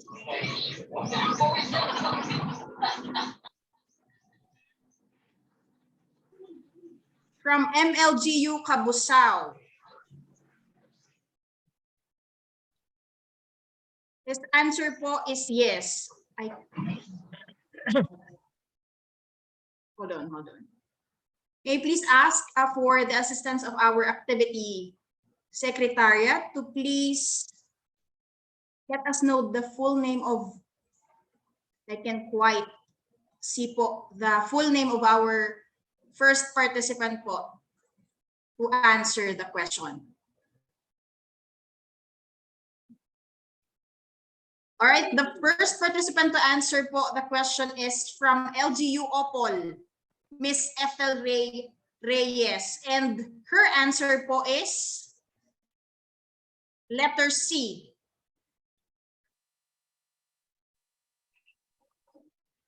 Sir Ray, is that the correct answer po? Si ma'am po ba ang nakakuha ng correct answer? Thank you very much, ma'am. Congratulations, ma'am. Yan, tama po yung sagot nyo. The correct answer is letter C. And it covers goods, infrastructure projects, consulting services, including list of properties or venues. Okay, congratulations. Meron ka pong brand new car. Ma'am Monica, brand new car ba? Bibigay mo pa premyo dyan? Yes, sir, opo. The special token po will be coordinated to the participant po, to Ma'am Ray, by our activity coordinator. Surprise daw po ito, sir. So we are hoping baka po baka tama po kayo. Okay, congratulations to the winner. Then again, congratulations po to our knowledge check winner. Talaga pong gising pa po sila, sir, no? Yes, ma'am. All right, sir, let us proceed to our discussion. Thank you po. Okay, maraming salamat po. To continue, yan, pakiabangan na lang po yung inyong magiging price, no? Hopefully brand new car, dasal-dasal po tayo, brand new car yan. Okay, pabilisan po ng sagot, ano po? Kaya dapat attentive kayo. Yan, continue. Okay, continue to be attentive. Kung mga inaantok na po dyan, magkape-kape po. Yung mga nasa bahay na 3%, baka nagluluto na sila na pananghalian. Huwag naman sana. Okay, let's go now to the responsibilities, no, ng mga tao na nagtatrabaho, no, sa ating procurement. Ano po yung mga trabaho natin? O ano po yung mga responsibilities natin sa pagdating sa procurement? Okay, sabi po ng mga kakilala ko, no, nagtatanong at sumasakit ng ulo pagdating sa procurement. Sabi nila mahirap daw ang trabaho ng procurement. Mahirap po ba kapag kayo back member, back secretariat, TWG? Yan. Kaya may mga nagsasabi din, ilan-ilan, siguro konting percentage na naman. Sinasabi nila, minsan sir, isa nga pong sumpa kapag na-appoint ka no? Na-appoint ka daw, no? Dahil sa hirap. Anyway, tingnan natin, ano ba ang mga trabaho ng bawat isa sa atin pagdating sa procurement? Okay, sino po ba yung mga actors sa procurement natin? Dito po sila. Okay, uunahan po yan ni end user. Nandiyan po dapat si end user. Pangalawa po, nandiyan po si technical working group. Pangatlo, nandiyan si back secretariat. Nandiyan sa gitna si head of procuring entity. Nandiyan po si Bids and Awards Committee. Tingnan nyo, si Bids and Awards Committee, nasa likod siya ni Hope kasi nga ang pangalan niya ay back. Okay, the back will always be, no, at the back of the Hope. And of course, we have the observer. Okay, ano yung trabaho ng bawat isa? Let's start with the head. Okay, umpisa natin. Sino ba si head of procuring entity? Head of procuring entity for local government units refers to yung local chief executives. Si LCE po natin, the highest position for in the local government unit. Siya po si kapitan kapag kayo nasa barangay, kapag ka nasa munisipyo, yan po si mayor, kapag ka nasa probinsya, yan po si governor. Okay? Ano yung kanyang trabaho? Ano yung kanyang function? Ito po yung function ni head of procuring. Number one, establish Bids and Awards Committee and designates its members. Okay, so siya po dapat ang mag-appoint or magde-designate kung sino yung mga back members niya. Okay, siya rin po yung magde-designate kung sino sa kanila magiging chairman at kung sino sa kanila magiging vice chairman. Okay, number 2, okay, siya rin po yung mag-a-approve or mag-disapprove ng contract of award. So, ibig sabihin, the head of procuring entity has the prerogative to approve or to disapprove award of contract. Matanong ko nga po, sa mga participants natin ngayon, may mga local chief executive po ba na napasama dito?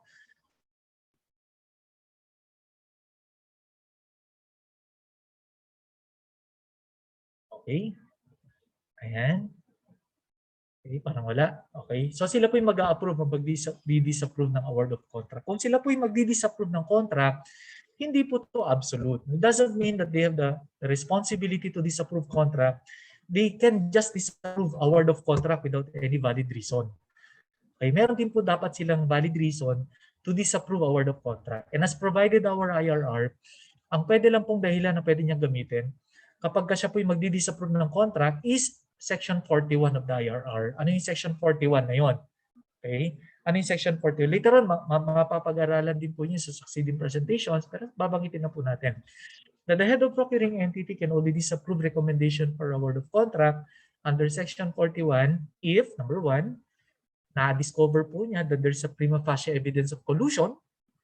Okay, may collusion dun sa procurement na nangyari. Number 2, na-discover po niya that the BAC failed to follow the prescribed bidding procedures.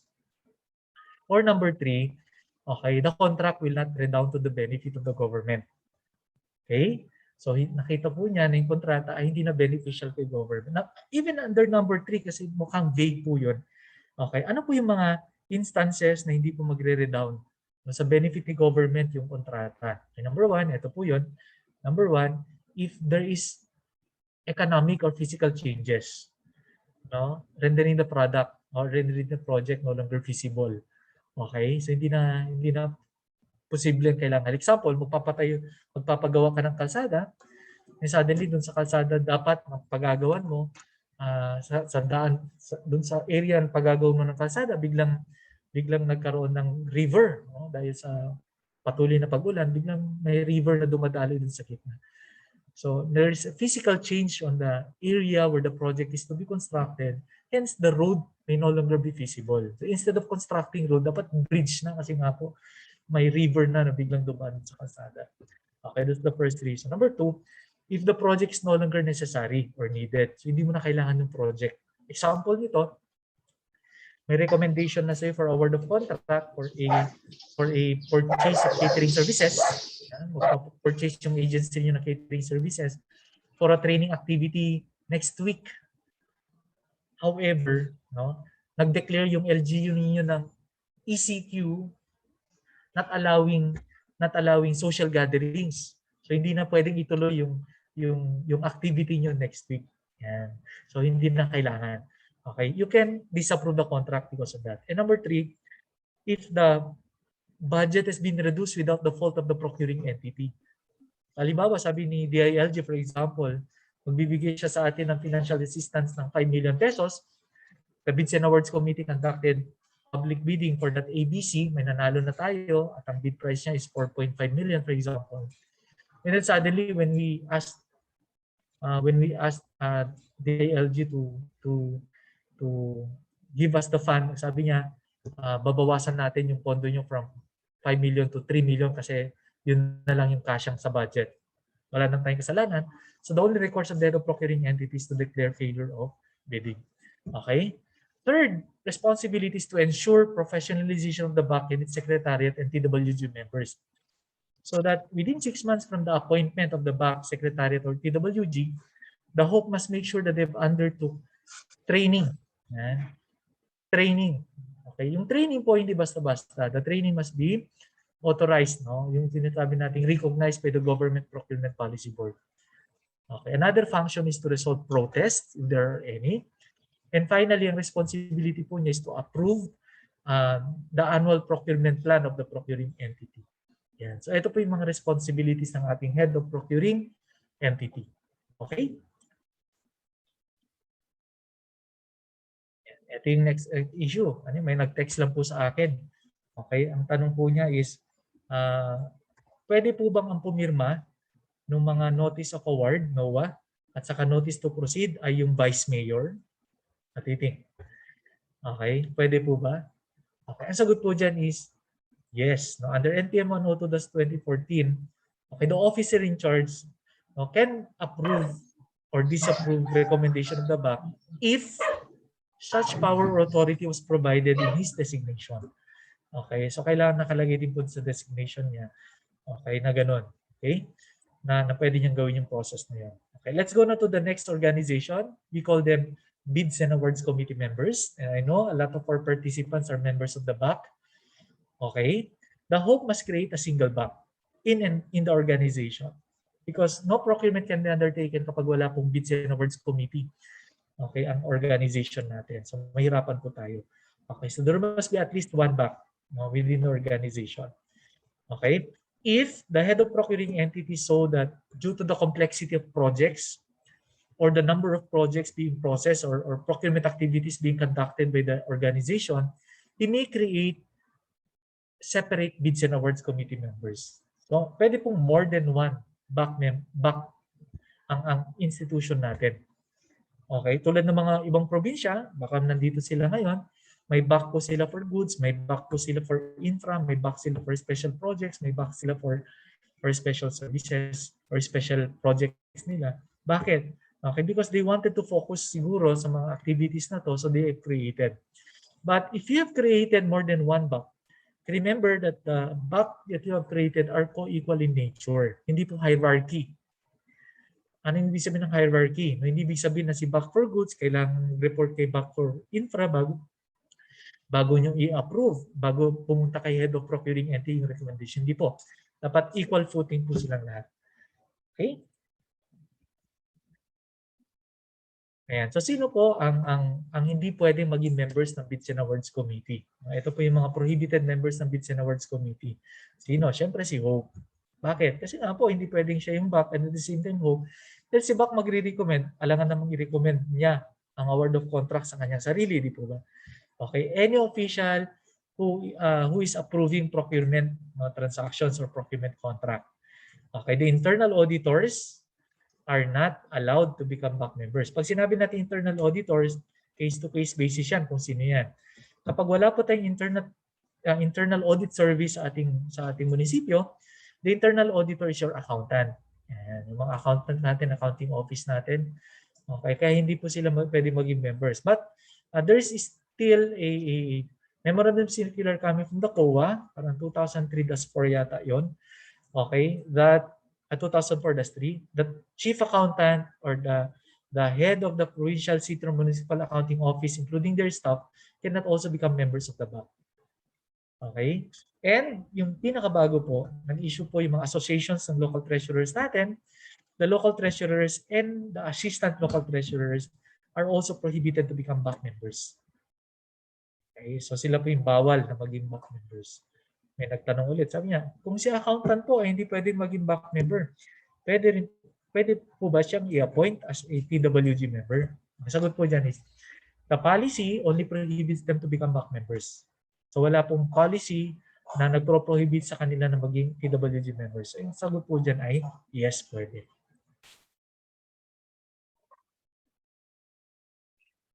Okay, members comprising national government agencies, UOCs, GFIs. Ito po yun. Okay, regular members, no? Chairperson natin, legal service natin, finance service, or provisional member. Ito po yung mga members natin ng Bids and Awards Committee for NGAs. No? Paano naman sa LGU? No? Punta tayo sa LGUs. Okay? So for provincial cities and municipalities, a representative from the regular offices under Office of the Local Chief Executive, including the end user representatives, can become BAC members. So that would answer the question. Okay, baka may nagtatanong, pwede po ba maging member ng BAC ang isang sangguniang bayan member? Ang sagot hindi. Because the BAC member should only come from the executive department. Tama, bakit? In many of the NPMs issued by the GPPB, procurement is considered an executive function. Hindi po siya legislative. Okay? Okay.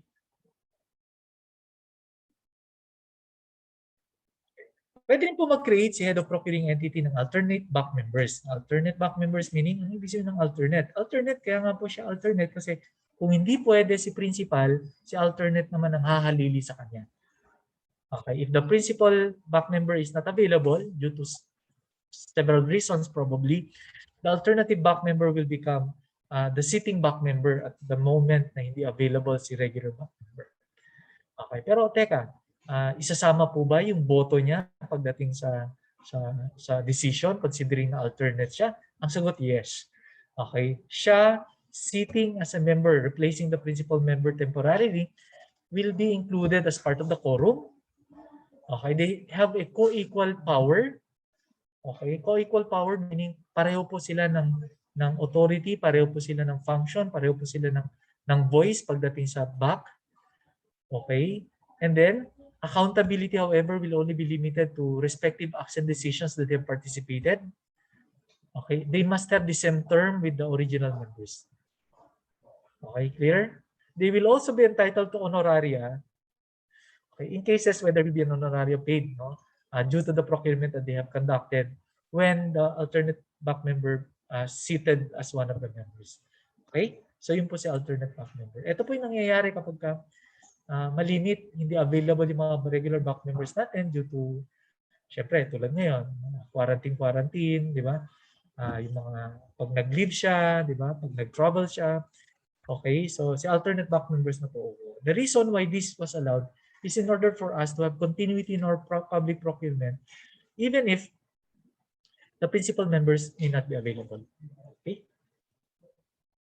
So what are the functions of the Bids and Awards Committee? Number one, to recommend approval or revision of the APP and other reports. So recommendatory po sila. Okay. Number two, to conduct bidding procedure.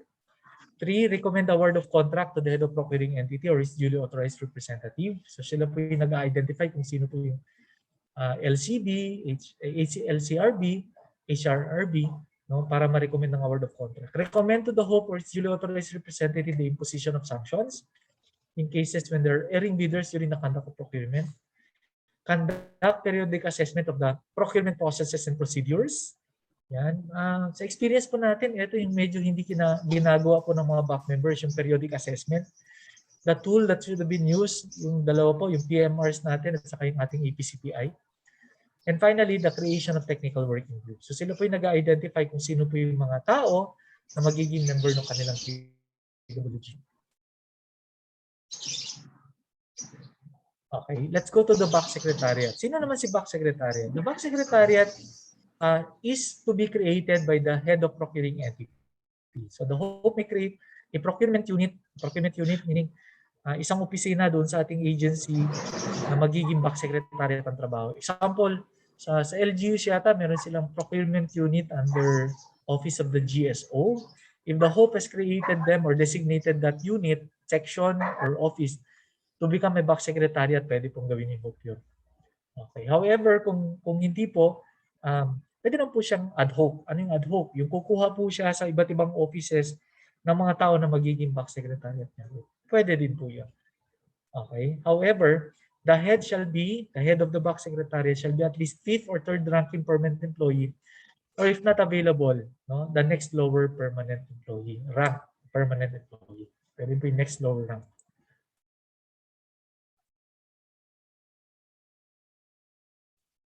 Okay? Ayan. So, standby lang mo yung mga questions natin or issues. No? We'll be having a point forum to answer them. Sa mga hindi pa po nagtatanong at gusto magtanong, kung may mga hindi clear sa previous slides na diniscuss natin, feel free to type your questions in our chat box. Okay, ano po yung responsibilities ni back secretariat? Ito po, number 1, provide administrative support to the back. Second, organize meetings. Third, prepare minutes of meetings and resolutions. Fourth, take custody of procurement records. Fifth, manage the sale of distribution of bidding documents. Sixth is advertise bid opportunities including awards of contracts. Assist in the management of procurement processes. Next is the monitoring of activities, procurement activities and milestones. Part also of the responsibilities is to consolidate PPNPs and to prepare the annual procurement plan. And finally, act as central channels of communication. So ang dami-dami po nung ginagawa. Okay? kaya po sila tinawag na secretariat is because it is perceived to be composing of more than one individual. Okay? Kasi nga po sa policy natin, there's no minimum or maximum limit as to the number of back secretariat that can be designated. So it will depend on the procuring entity, no, basing on their needs, pangangailangan nila. Kasi may mga agencies po, mga LGUs, ay isa lang yung back secretariat. Hindi po siya back secretariat pag gano'n. Ang tawag po sa kanya ay back secretary. Okay, back secretary. Kasi singular siya. Pero sa dami po ng ginagawa, we encourage that you create one, more than one members of your back secretariat. Okay? Yan. Let's go to the technical working group. So sino naman si technical working group? Technical working group are people coming from your pool of experts. So pag sinabi natin pool of experts, sa procurement po kasi, kailangan magkaroon ng technical expert kasi pwede natin sabihin that the members of the Bids and Buyers Committee may not have technical expertise on the procurement that they are conducting. If you don't have any technical expertise in the project or in the product that you are buying, then you might not be able to determine really those offers that are compliant to your specifications. Okay, you may not be able to evaluate yung mga documents na sinasubmit nila.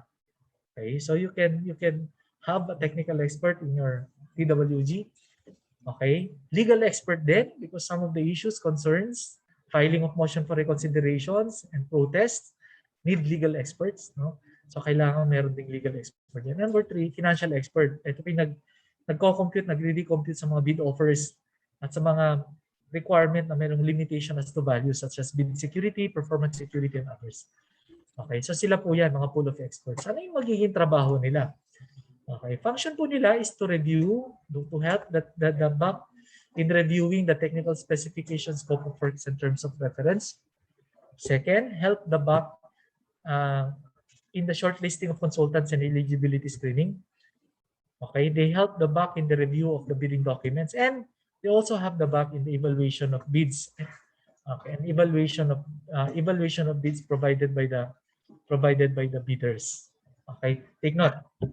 Okay, the function of the TWG is assisting function po. Hindi po sila yung nagde-decide. They only assist in the conduct of these activities. They are not the one deciding. Okay, tandaan po natin yan. Kasi dito sa aming lugar, may mga government agency that the procurement is now being dictated by the TWG. So they get to decide who are considered qualified or not qualified in the bidding. Hindi po nila function yun. The function is to help the BAC in the conduct of the evaluation and recommend to the BAC whatever findings they had in the recommendation. Still, the BAC makes the decision. Okay? And of course, the end user. End user, kung titingnan natin, malaman silang direct, no? Direct participation in the conduct of procurement, but they are as important as the BAC market. Because they are considered the beginning and end of procurement. Beginning meaning there will be no procurement unless they have prepared the purchase requests. Doon nag-emanate lahat ng procurement natin. Okay. And of course, there will be no payment made if they will not be able to accept, no? Or they will not be able to, they will be the one using the procurement, the product that they have procured. Kaya sinabi na, they are considered the beginning, okay, PR, and end of the procurement. Kasi sila yung gagamit. Okay. Because of this, they're required to conduct planning, preparation, and finalizing their PPMPs, no, to reflect their needs. Okay, in the planning stage or in the planning discussion, you will have a thorough discussion on how they should prepare their plans, including the PPMPs. Okay. All right, so at this point po, let us have our 4th knowledge check poll question, which will be answered na po via our Zoom polling feature. So our question po is, internal auditors are prohibited as member of the letter A, BAC, letter B, BAC Secretariat, letter C, Technical Working Group, or letter D, all of the above.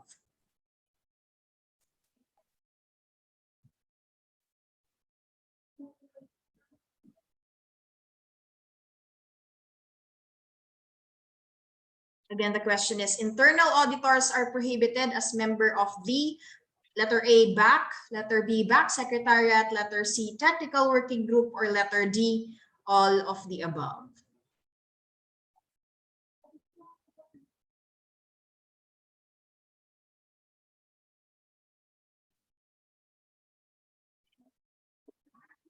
All right, sir. Majority of our participants answered all of the above. Let us all see po if that is indeed the correct answer, sir. Okay. Ayan. Konting difference na 7%. But the answer is BAP. The answer is they are prohibited members of the Bids and Awards Committee. Okay? So, yan. Medyo bago kasi yun kasi internal auditors. Okay?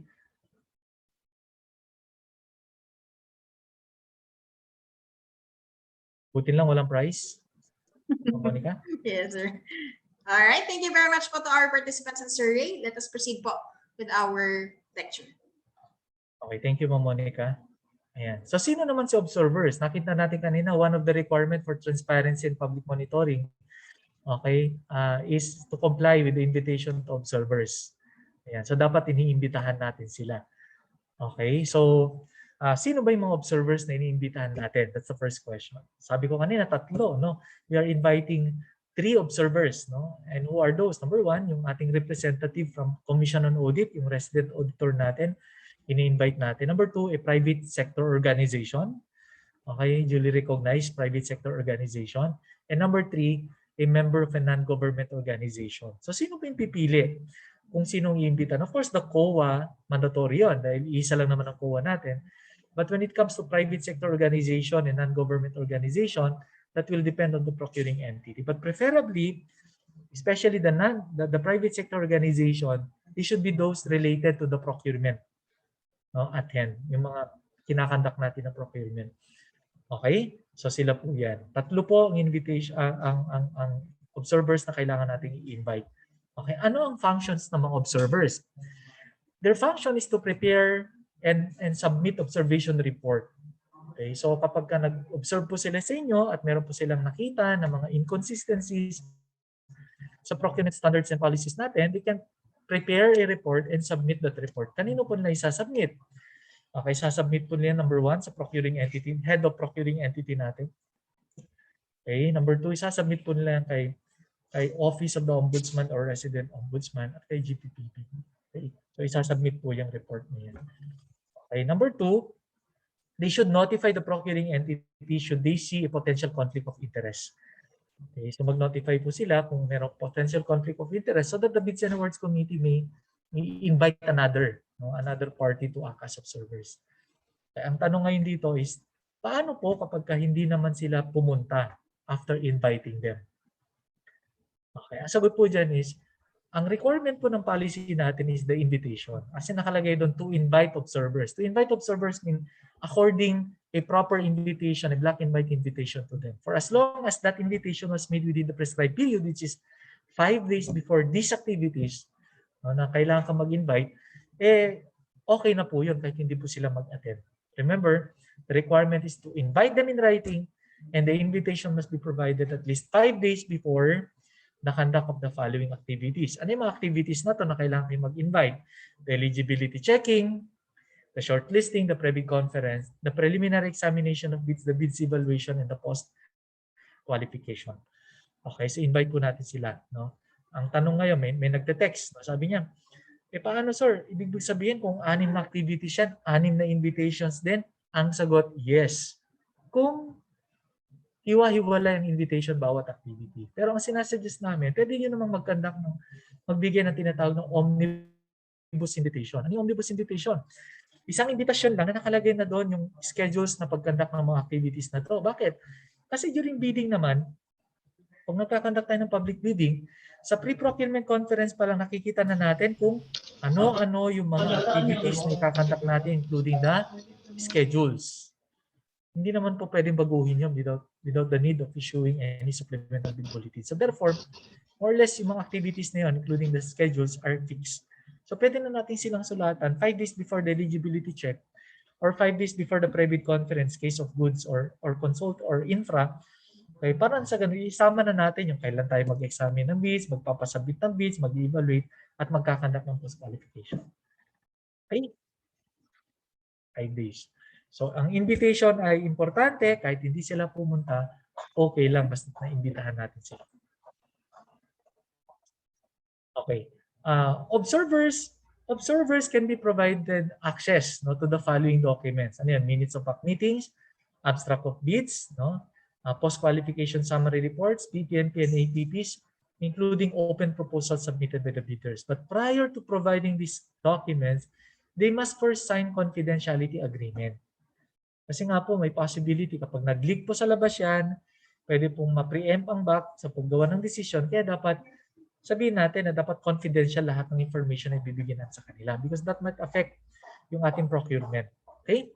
So dapat papirmahin muna natin ang confidentiality agreement before providing them these documents. Okay. Part of the updated policy natin, actually this was part of GPPB Circular number 1/2021, is allowing online access to observers. So instead of giving them manual documents, you can allow them to access the documents online. Okay, ito po yung online monitoring of observations of our PhilJeps. Okay, our observers, no, the procuring entities can provide them access to our for monitoring and stages of procurement using the PhilJeps.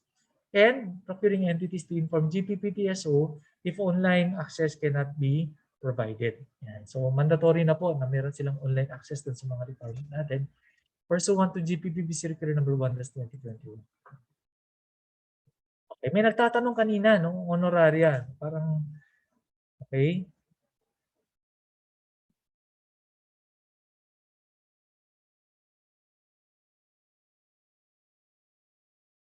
Okay.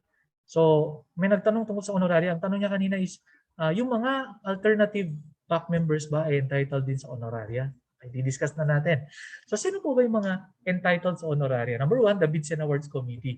Regular, provisional, alternative. No? Lahat po sila pwedeng ma-entitled sa honoraria. Okay? Number 2, the Technical Working Group. Entitled din po sa honoraria. And of course, number 3, yung ating back secretariat holding ad hoc function as back secretariat. But yung procurement unit, no, yung back secretariat holding regular function as a back secretariat, hindi po yan pwede mabigyan ng honoraria. Kasi nga po, regular function nila yan. Binabayaran sila dahil dyan, kaya wala na po silang honoraria matatanggap. Parang nakakasama ng loob, no? Pero hindi po ganun yun. Okay? Wala nga silang honoraria, pero pwede naman po silang bayaran or mabayaran ng overtime pay. Okay? Pag back secretariat ka na ad hoc, binabayaran ka ng honoraria, pero hindi ka naman pwede mag-claim ng overtime pay. So may advantages, may disadvantages. Okay? So sila po yung magiging members ng yung mga tao na magiging entitled sa honoraria. Tanong magkano? Magkano? The Department of Budget and Management issued 3 circulars, no, pertaining to honoraria. Budget Circular 2004-5, Budget Circular 2004-5A, at Budget Circular 2007-3. Okay? Those 3 circulars provide the guidelines for the grant of honoraria to back members, TWG, and back secretariat. And it provides, the Budget Circular provides also the rate of honoraria to be provided to back members. Back members shall be entitled to either 3,000 or 2,500 depending on the type of their membership in the back. If you are the back head or back chair, 3,000 po yan. Kapag ikaw ay back member, 2,500 per procurement successfully conducted. For TWG and back secretariat, 2,000 din po per successfully conducted procurement. Okay. Provided, no, the amount of honoraria should not exceed 25% of their basic monthly salaries. Example, kung halimbawa nakapag-conduct yung procuring entity ng tatlong or sabihin natin limang bidding activities for the month, okay, 5 kapag siya ay TWG member, that's 2,000. So 5 times 2,000 is 10,000 pesos. Okay. Pero yun na ba yung babayad sa kanya? Hindi pa. We have to check whether that 10,000 pesos exceeds 25% of the basic salary of that person. Kung ang sweldo po niya, kasi TWG siya, although TWG siya, ang sweldo po niya ay 20,000 per month, basic pay, 25% of 20,000 is 5,000.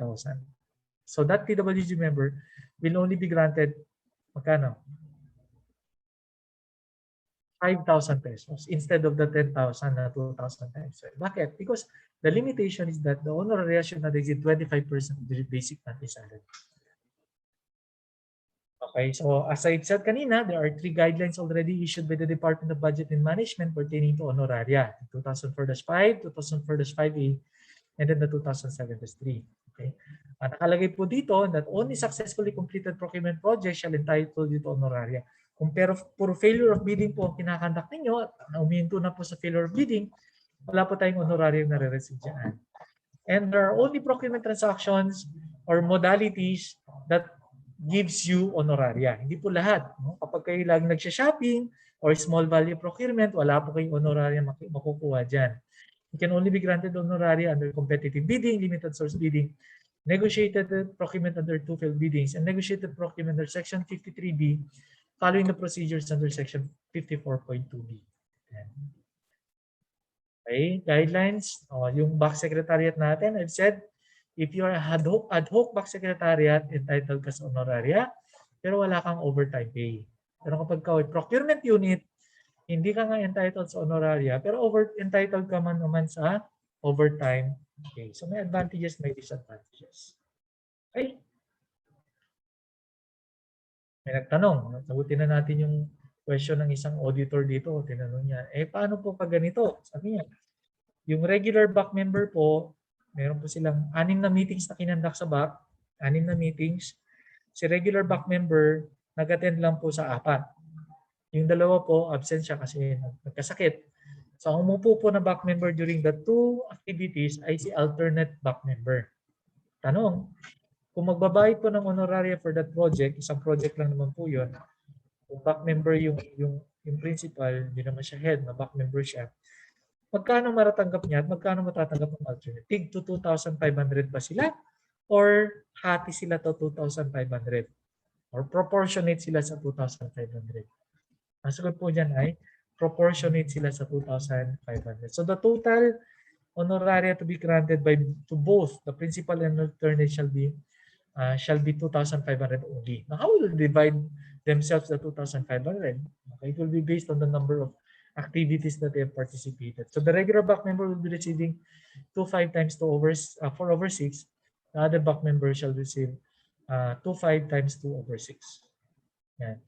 Okay, next question. Saan manggagaling yung pambayad ng honoraria? Okay, the circulars also provide that. Okay, and what are those? It should come from proceeds of sale of bidding documents. Pag nagbenta ka ng bidding documents, yung napagbentahan mo, pwede mong gamitin pambayad ng honoraria. Proceeds for forfeiture of bid security. Yan, pag may na-forfeit kang bid securities.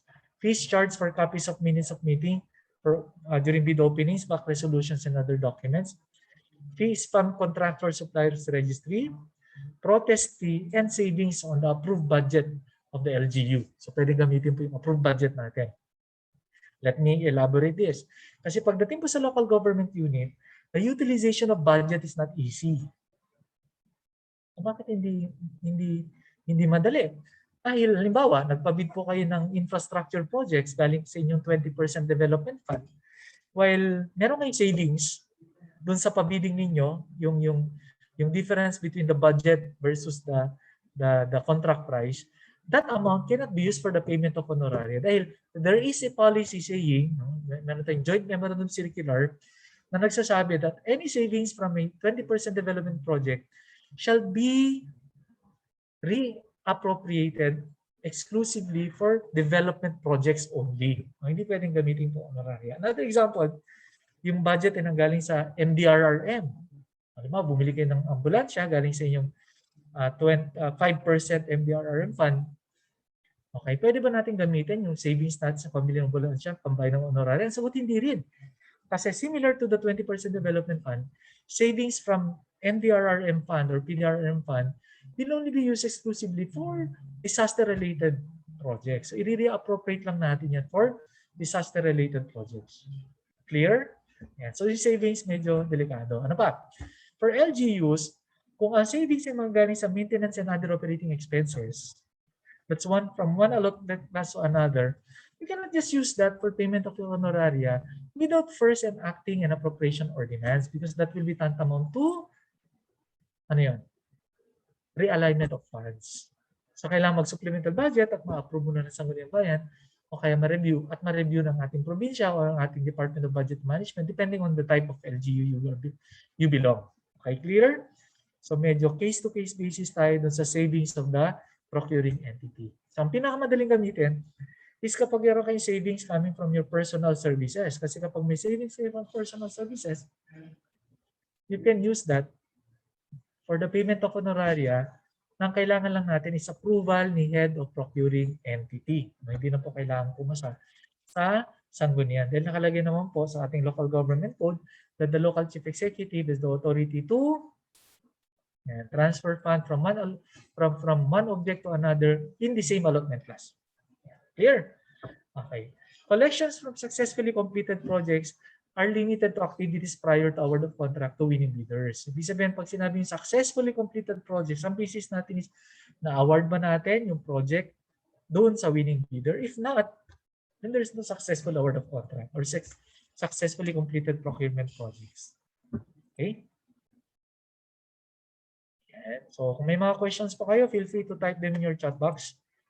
Okay? Baka may mga tanong po kayo patungkol sa honoraria. Magkano ang honoraria? Nasagot na natin ito kanina. Back chairs 3,000, back members 2,500, TWG and back secretariat 2,000 per procurement, successfully procurement project. Okay? Kailan? Knowledge check tayo.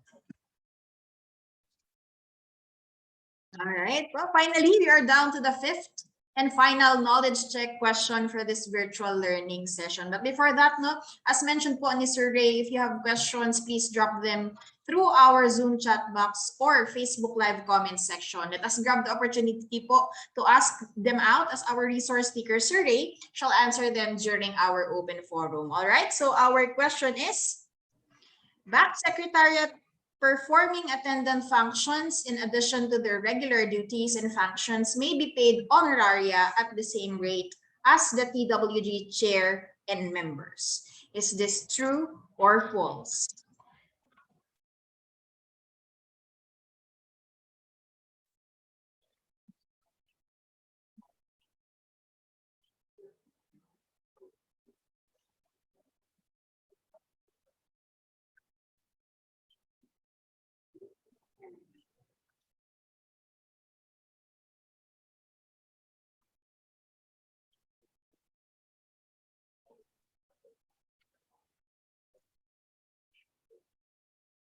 All right, sir. I think we have the majority.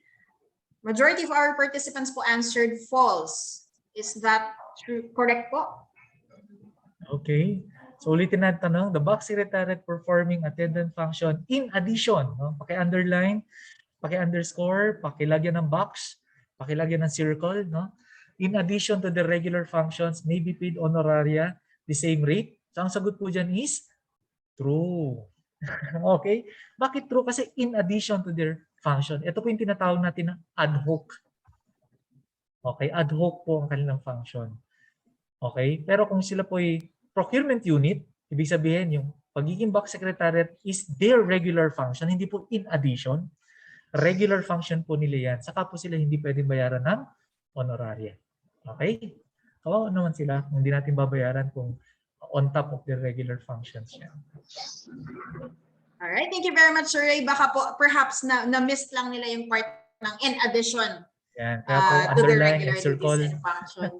Opo. But I hope all of our participants took note of that. All right. So the answer is true. Thank you very much, sir. Let us now proceed with the final part of our lecture proper.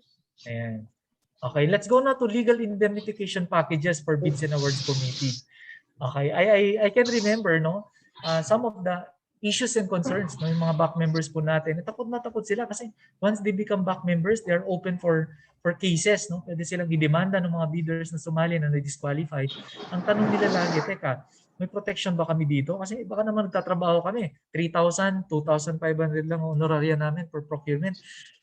Pero pag na-demanda naman kami, pwede kami makulong, no? Pwede kami makulong at maparusahan ng not less than 6 years and 1 day but of more than 15 years. Okay, meron naman po. No? Meron po tayong tinatawag na legal indemnification packages. And other than that, okay, meron din pong dagdag yan. Anong dagdag ng legal indemnification package? Dasal. Pagdadasal po namin kayo. Okay, so let's go. Ano yung legal indemnification packages? What is indemnification? Indemnification refers to the assistance or remuneration given to the members of the BAC and or back support staff for any loss, damages, or injuries caused by them by reason of the lawful performance of their duty. Take note, okay? Assistance mo na pwedeng ibigay sa inyo for lawfully performing your duty. Okay, medyo mahirap pa yung lawfully performing your duty. So sa general conditions ng policy natin, tatlo lang po. Number 1, may free legal assistance tayo. Number 2, may liability insurance tayo. And number 3, pwede po tayo mabigyan ng tinatawag na medical assistance. Okay? So ano yung free legal assistance? Free legal assistance is to indemnify you of the legal expenses that you had incurred while the cases were being litigated. Okay, indemnify, pag sinabing indemnify po, ibabalik. Ibabalik. No? Ang masaklap po dito pag ibabalik, kailangan gumastos ka muna. Kayo muna po ang gagastos. No? Hindi naman po agad-agad na si government agency or si procuring entity ang magbayad. Okay? Or you can engage the services of a private lawyer or external counsel kasi normally baka personal po yung attack sa inyo, personal yung case.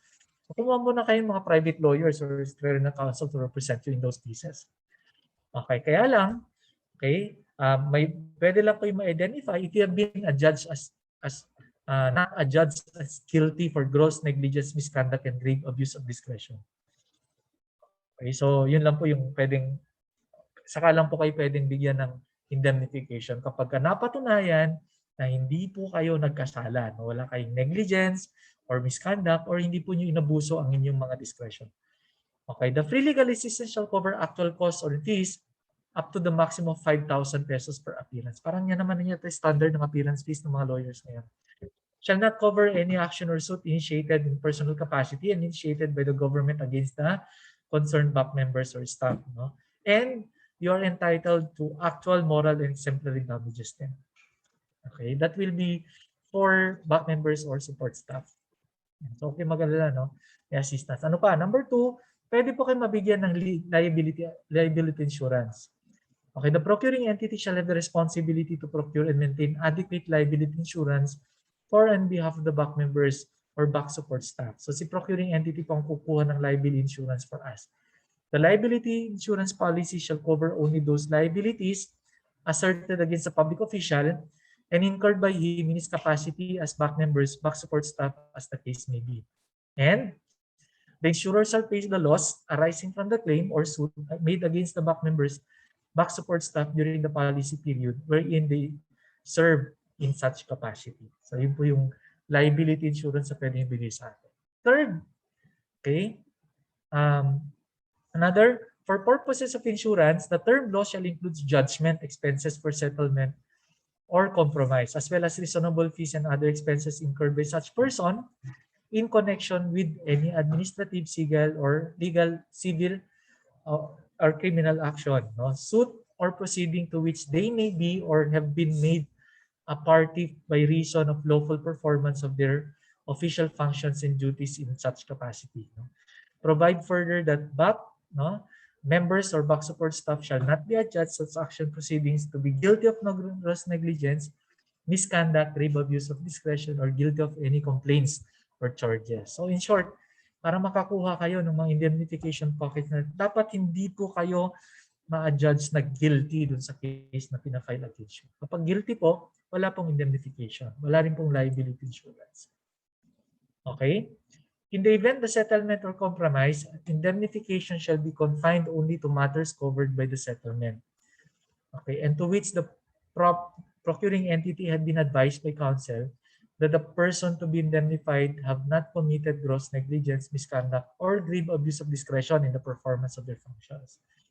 The procurement of liability insurance shall be subject into the setting schedule of premium by GPPB. Na hanggang ngayon po parang wala pa pong nai-issue kung magkano po yung premium, maximum or minimum premium na pwedeng bayaran.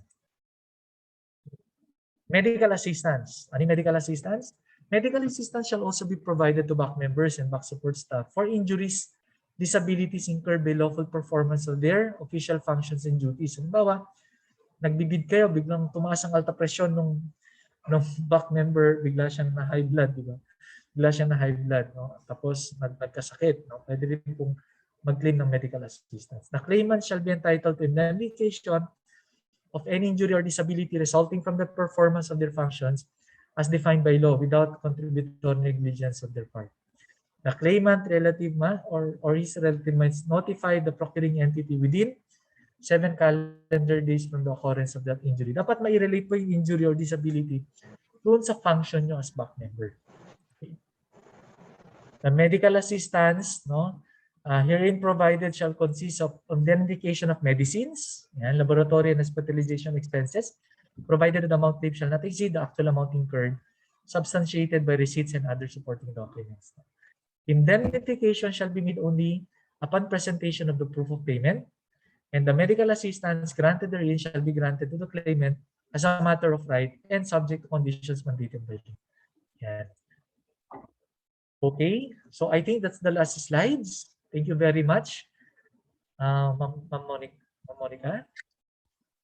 All right, thank you, sir. That ends our discussion proper for today's first learning session. That was again Mr. Reynaldo Villon of the Department of Budget and Management, Regional Office 2.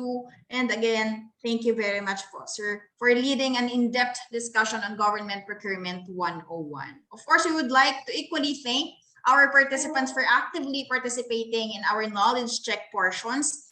And congratulations po again to our knowledge check winner. Now, to proceed with the open forum, please be reminded that questions which are initially gathered from the Zoom chat box and from our Facebook Live comment section are filtered and categorized, as our speaker shall only be answering the questions related to our learning session. Nevertheless, rest assured that all questions raised and received are documented, which shall form part of our frequently asked questions. Once again, po, let us have our resource speaker, Mr. Reynaldo Villon. And may I please request our technical team to please flash our first question.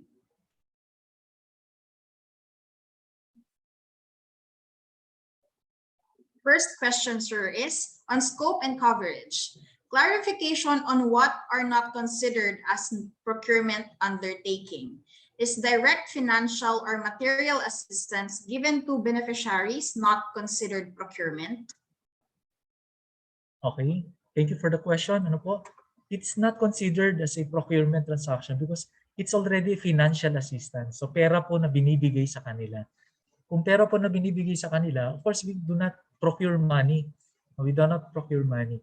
Yan, let me clarify yung material assistance. Kasi may nagtanong din yata kanina sa chat box, ano yung material assistance? Material assistance are those representing documents similar to almost financial. Yun po yung coupons, yan, yung mga ano pa yung mga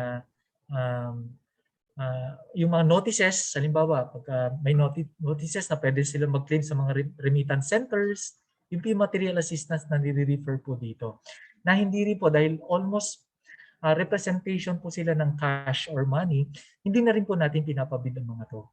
Okay, dahil pera, considered po sila na pera or sa accounting ang tawag namin dyan, money and its equivalent.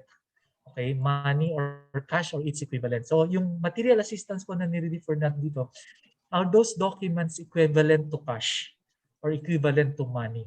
Kaya po hindi po siya pasok sa coverage ng ating procurement.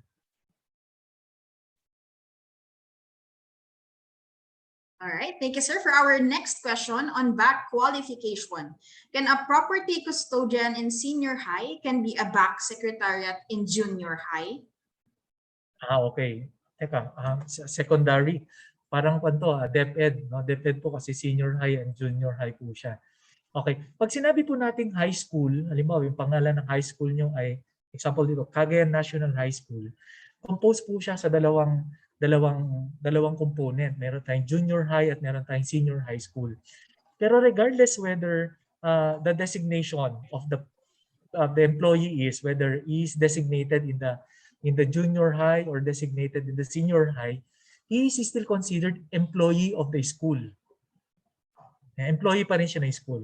So ang sagot po sa tanong nyo, kung siya po ay property custodian under the senior high school, pwede rin pa rin po siya maging back secretariat ng junior high school kasi isang organization naman po si senior high at saka si junior high school. So ang sagot po dyan is yes. He can be designated as a back secretariat from either junior or or senior high school. All right, that is very clear po. No, the answer is yes. Thank you very much, sir. Our next question is on honoraria. If the TWG member po ay member din ng secretariat, are they allowed to receive honoraria or overtime? Okay, very good question. Pero isang rule po ang kailangan nating tandaan dito. You cannot be a master of various you cannot be able to serve various masters at the same time. Ano po? So actually we are discouraging. We are discouraging po that a person can become a member of the TWG and back secretariat at the same time. Kasi po hindi po madaling trabaho ang TWG at back member. And of course, there are activities that can be undertaken by a back secretariat that cannot be undertaken by the TWG. Hence, it may create conflict. It may create conflict. Okay, so ang sagot sa tanong nyo, they cannot become members of TWG and secretariat at the same time. And because of this, okay, they cannot be allowed to receive also honoraria or overtime pay as TWG and back secretariat at the same time. Sa honoraria po kasi, you can only be entitled to one honoraria. Okay, and of course, if you're already entitled to honoraria, you cannot be entitled to overtime pay. All right, thank you po, sir. Moving forward to our next question.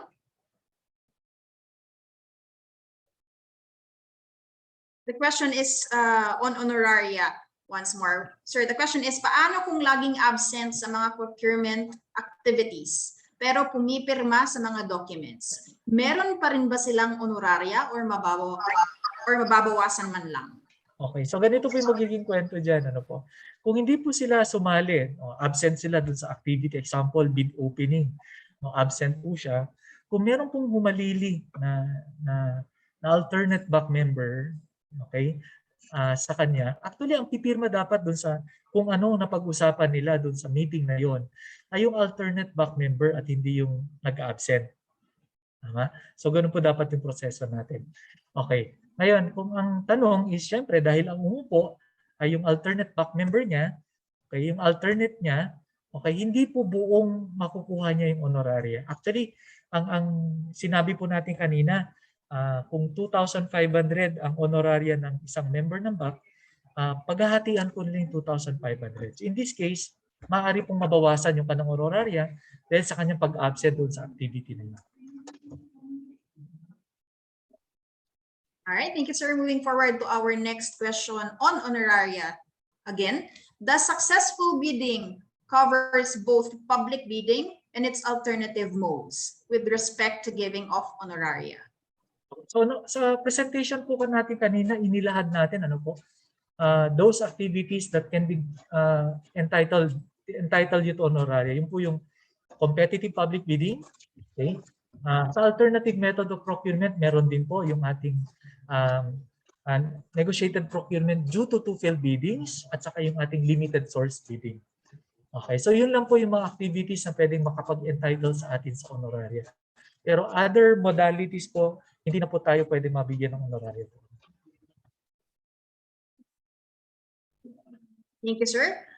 For our next question, I think I believe this has been answered as well po during the discussion, but for highlighting purposes, let us highlight this question po once more. The question is the back provisional member a representative from end user unit, example LCE, engineer, or MPDC who option not to be a regular back member entitled to back honoraria?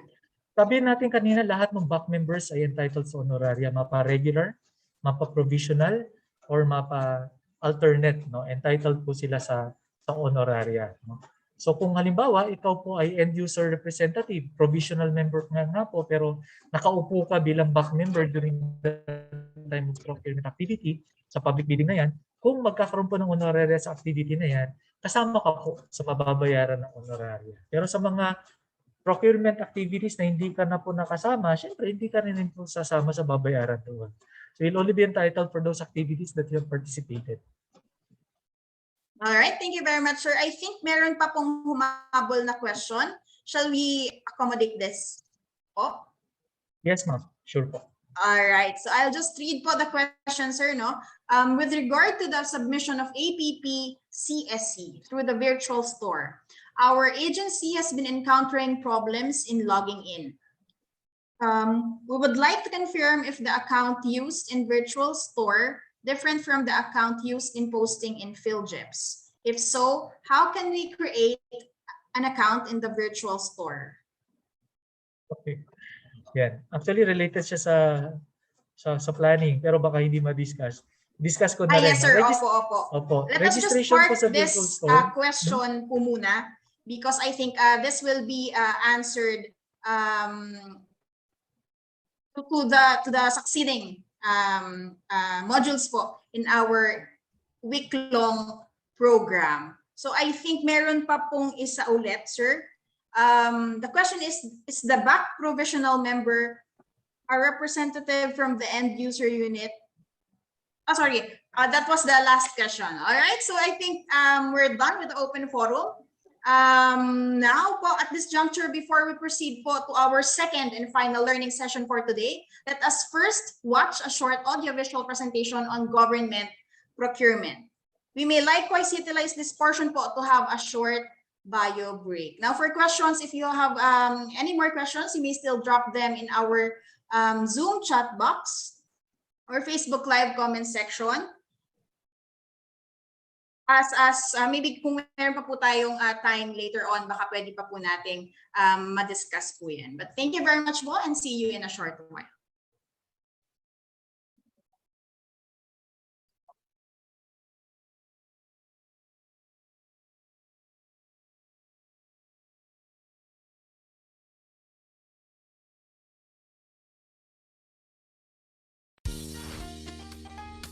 Yan ang ulam natin.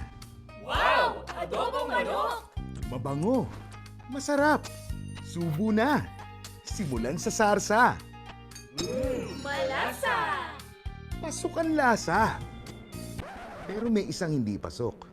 Matigas ang manok. Bakit kaya? Dahil pangit ang quality ng manok. Minadali pa ang pagluluto. Ay, sayang ang pera. Dapat mitikuloso. Tama? Tama! Ganyan din sa gobyerno natin. Gusto natin ng masarap na adobo. Matinong proseso na mula sa maayos na pagpaplano.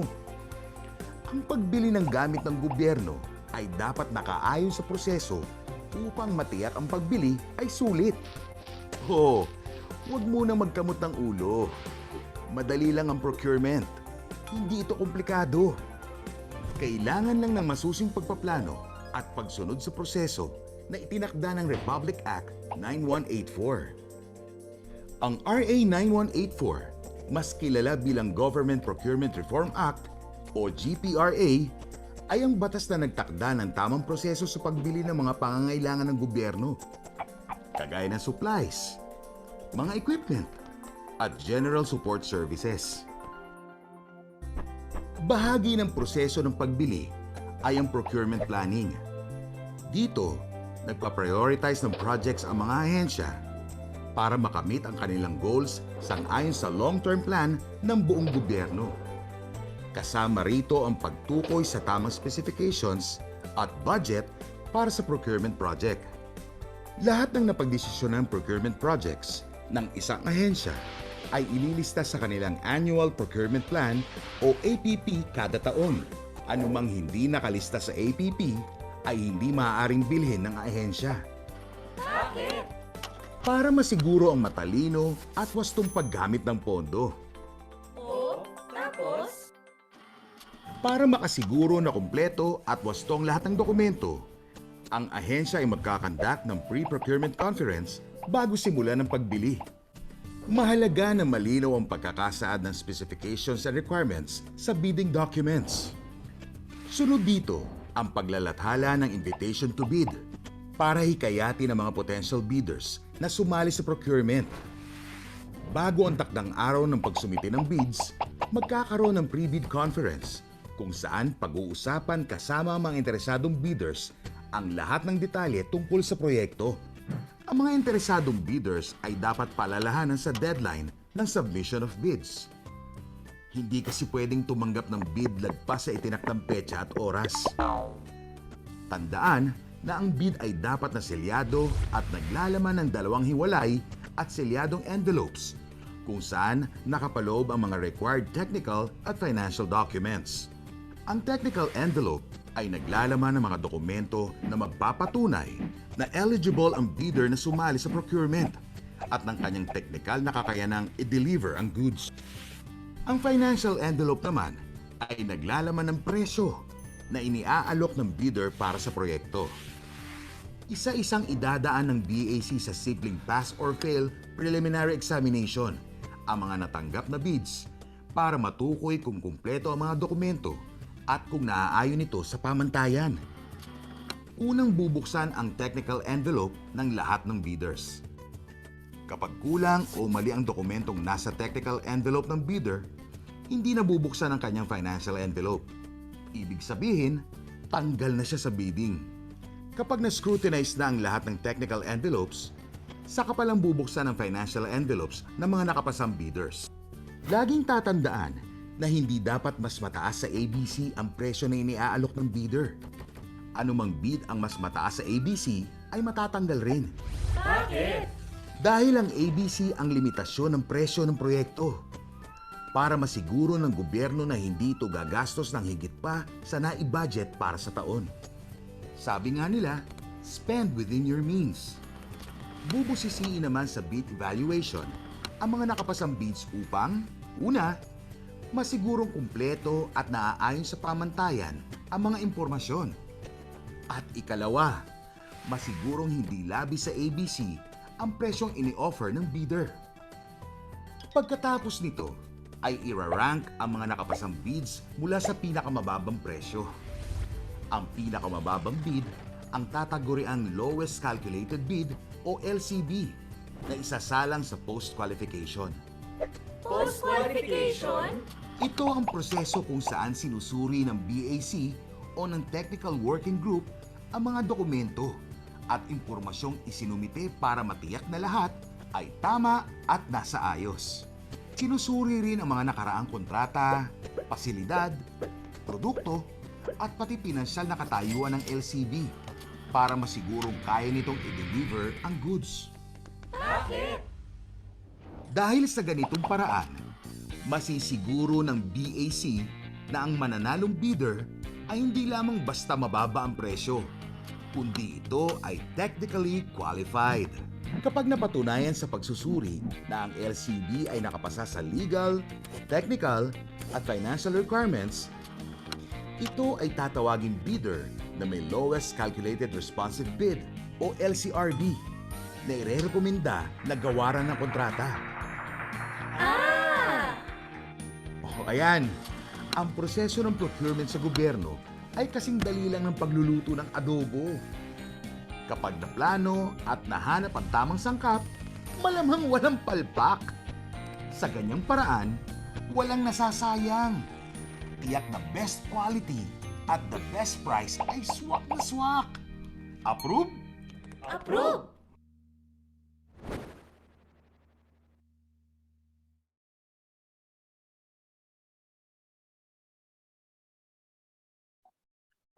I hope everyone is back po. No? Again, that was a short audiovisual presentation on government procurement. For more quick guide on government procurement and other related short videos and audiovisual presentation, you may visit our official website at www.gppb.gov.ph. So at this juncture po, we are down to the second and final learning session of today's program. So to discuss and share his expertise once more on efficient procurement measures, simplified posting and electronic submission of procurement reports, procurement updates, policies, and innovations. Once again, let us have our resource speaker, Mr. Reynaldo Villon. Thank you very much, Ma'am Monica. Good morning ulit sa atin. Let me share my slide ulit.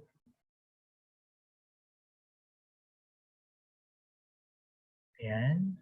Kindly confirm sa ating chat box kung nakikita po niyo yung aking presentation by typing 1 sa ating mga chat box. And this time I would need 67 answers. Sa dalawa.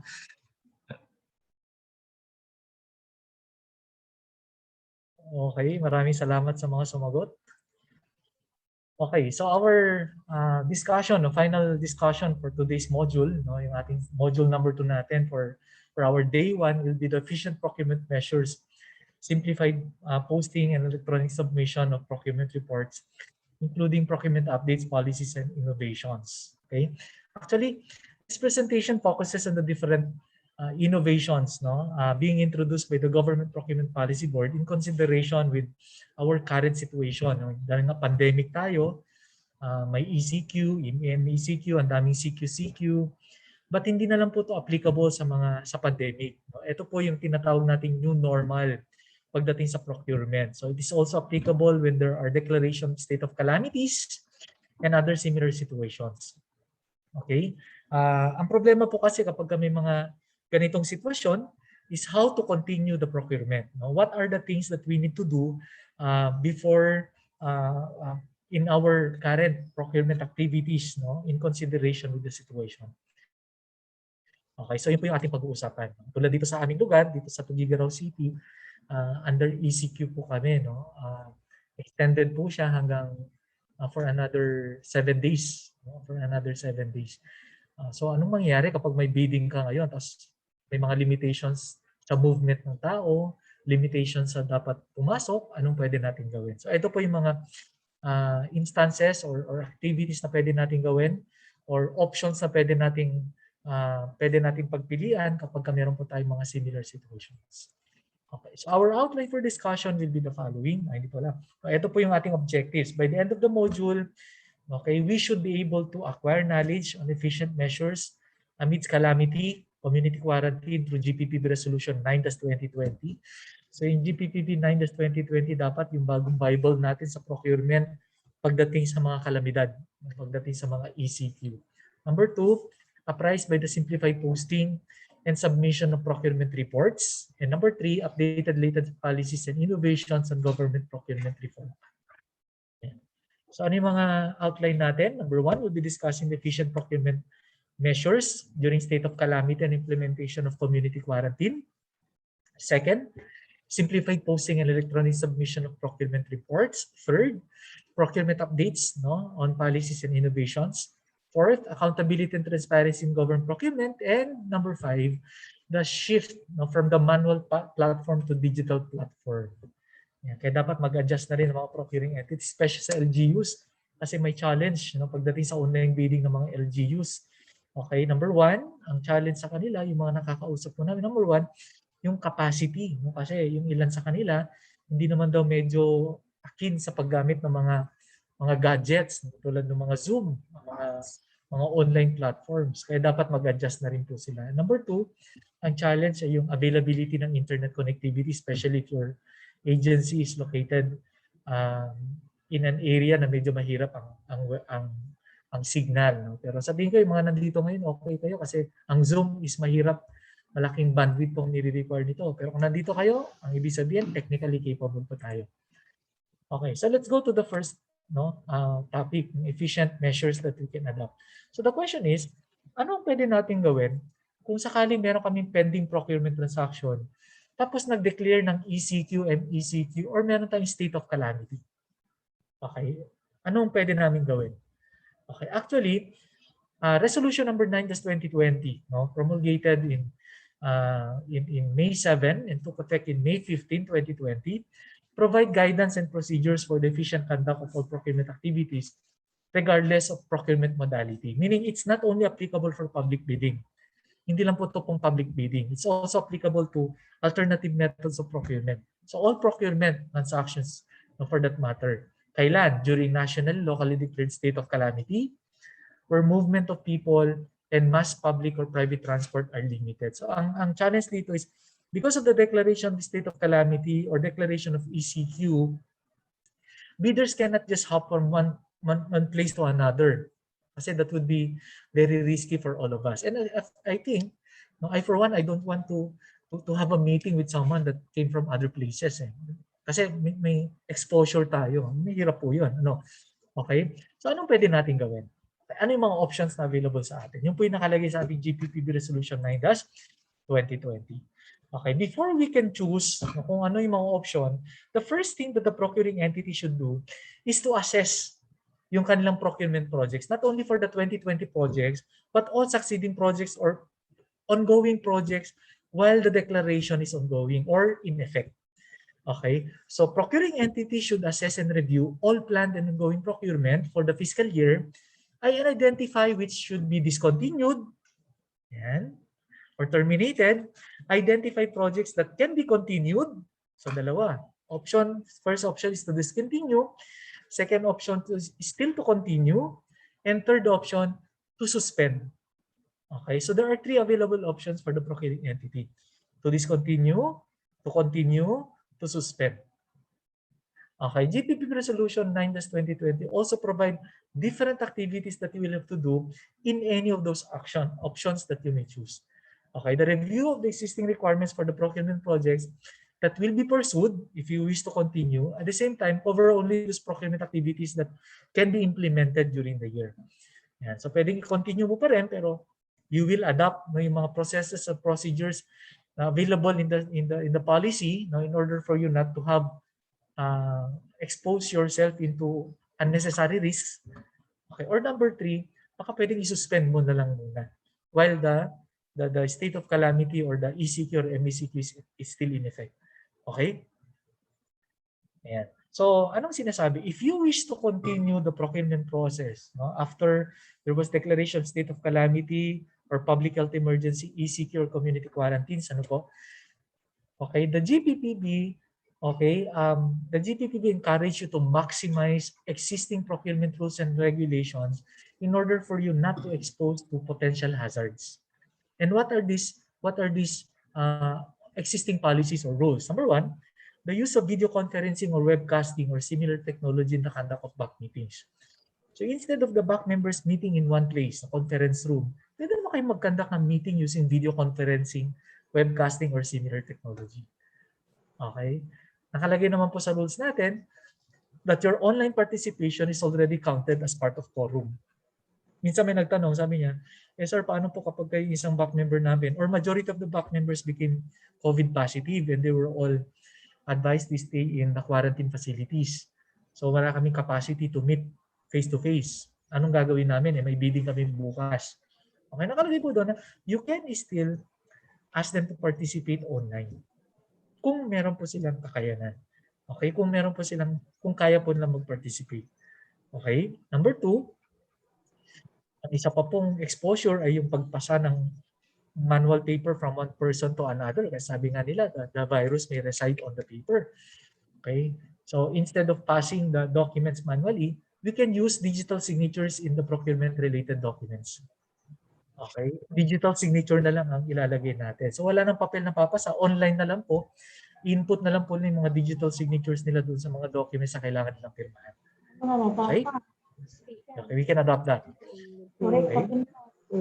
Now, ano pa? Pangatlo, if we still wish to continue the procurement in spite of the state of calamity or in spite of the ECQ or MECQ, okay, but not to expose ourselves in the potential hazard, we can adopt yung tinatawag natin na electronic or online bid submission.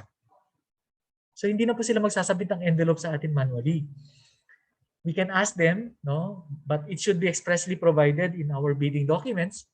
Ask them to submit their procurement-related documents, using our email or facsimile. Pwede po yan. Okay. Use other forms of digital or electronic signature in all procurement-related documents shall likewise be allowed. So pwede lang i-scan or pwede lang online, basta electronically signed, pwede rin po yun. Okay, but sinasabi ko po, hindi po ito automatic. The submission of documents online should be expressly provided in the bidding documents or in the request for price quotations as the case may be. And there is a requirement prior to adopting this procedure. Mamaya makikita po natin. Okay, so we can allow electronic bid submission. In electronic bid submission, we can designate an email to be used as a venue for submitting their bids. So maggagawa po ng email ang Bids and Awards Committee. We discourage the use of personal emails. So dapat official emails po para at least wala pong na-expose na personal information. Ano po? So we can designate or create an official email address for our bidders to submit their quotations or their bids. Or we can also use the GPPB online portal, a portal created by the GPPB. It's a website. Pag visit po niyo yung website, makikita po natin doon yung portal. Okay? This could be a venue also for our bidders to submit their bids. So that when we open the bids, we use also the portal in opening the bid submitted by our bidders. So ang question ngayon is, paano kapag isasubmit nila through email? Hindi ba pwedeng masilip or mabuksan yung email before the designated date and time of opening? Therefore, exposing po yung bid na ino-offer ng bidder? Ang sagot po, hindi. Because when they will be submitting their bids online, they will be required to have two security features. So may dalawang security features po yung ating ipapasubmit sa kanila na bid or quotations. Ano po yun? Number one, all documents must be converted into archive format compression. Pag di po natin matindihan yung archive format compression, ito po yung tinatawag natin na zip file or zip folder. Okay? So naka-zip folder po yan. Number two is that all documents must be password protected so that any person who could accidentally open the document submitted may not be able to see the content considering that it is protected by password. And who holds the password or the key? The password shall be held by the bidder who have submitted the bids. Okay? So may password naman po siya. So wala pong exposure ng document. Okay? Ang tanong ngayon, kailan niya ibibigay yung password? The password can only be disclosed by the bidder submitting their bids during the designated time and date of opening. Kasi pag nag-opening of bids tayo, halimbawa mag-open tayo ng bids using the Zoom meeting, we will be requesting them to participate, and during the time when their documents will be open, they will be asked to present or to give us the password para mabuksan na po natin. Okay, ang question na susunod, paano po kapag nakalimutan nyo yung password, what will happen? Okay, because we cannot be able to open the document. For their failure to provide the correct password, they will be disqualified. Next question, paano kapag corrupt yung document na sinubmit niya? Okay, at hindi natin na mabuksan. Pwede ba siyang mag-submit ng panibago? Ang sagot, hindi. Okay, kung corrupt yung kanyang document na sinubmit o kaya may problema at hindi natin mabuksan, okay, the bidder will also be declared disqualified. Clear? Okay, the electronic bid submission should be capable of generating an audit trail of transactions to ensure security, integrity, and authenticity of the bid submissions. Every time we receive bids electronically, there is acknowledgement, no? Para meron tayong tinatawag na audit trail ng transactions. Para at least makita natin kailan natin na-receive, kailan natin nabuksan, at alam din po ng bidders natin na na-receive na natin yung mga bids na isinabit po nila online. If we don't want to use our email, we can use the portal. Yung portal po natin is under gppb.gov.ph, gppb.gov.ph.com. Okay, if you go to that website, okay, makikita po natin yung portal natin. Okay, this was created due to item number 9 of GPPB Circular 1-2020. Dinevelop po ito ng Government Procurement Policy Board. Before we can use this, however, we are required to register our agency. So kailangan po tayong mag-register bago natin magamit ito.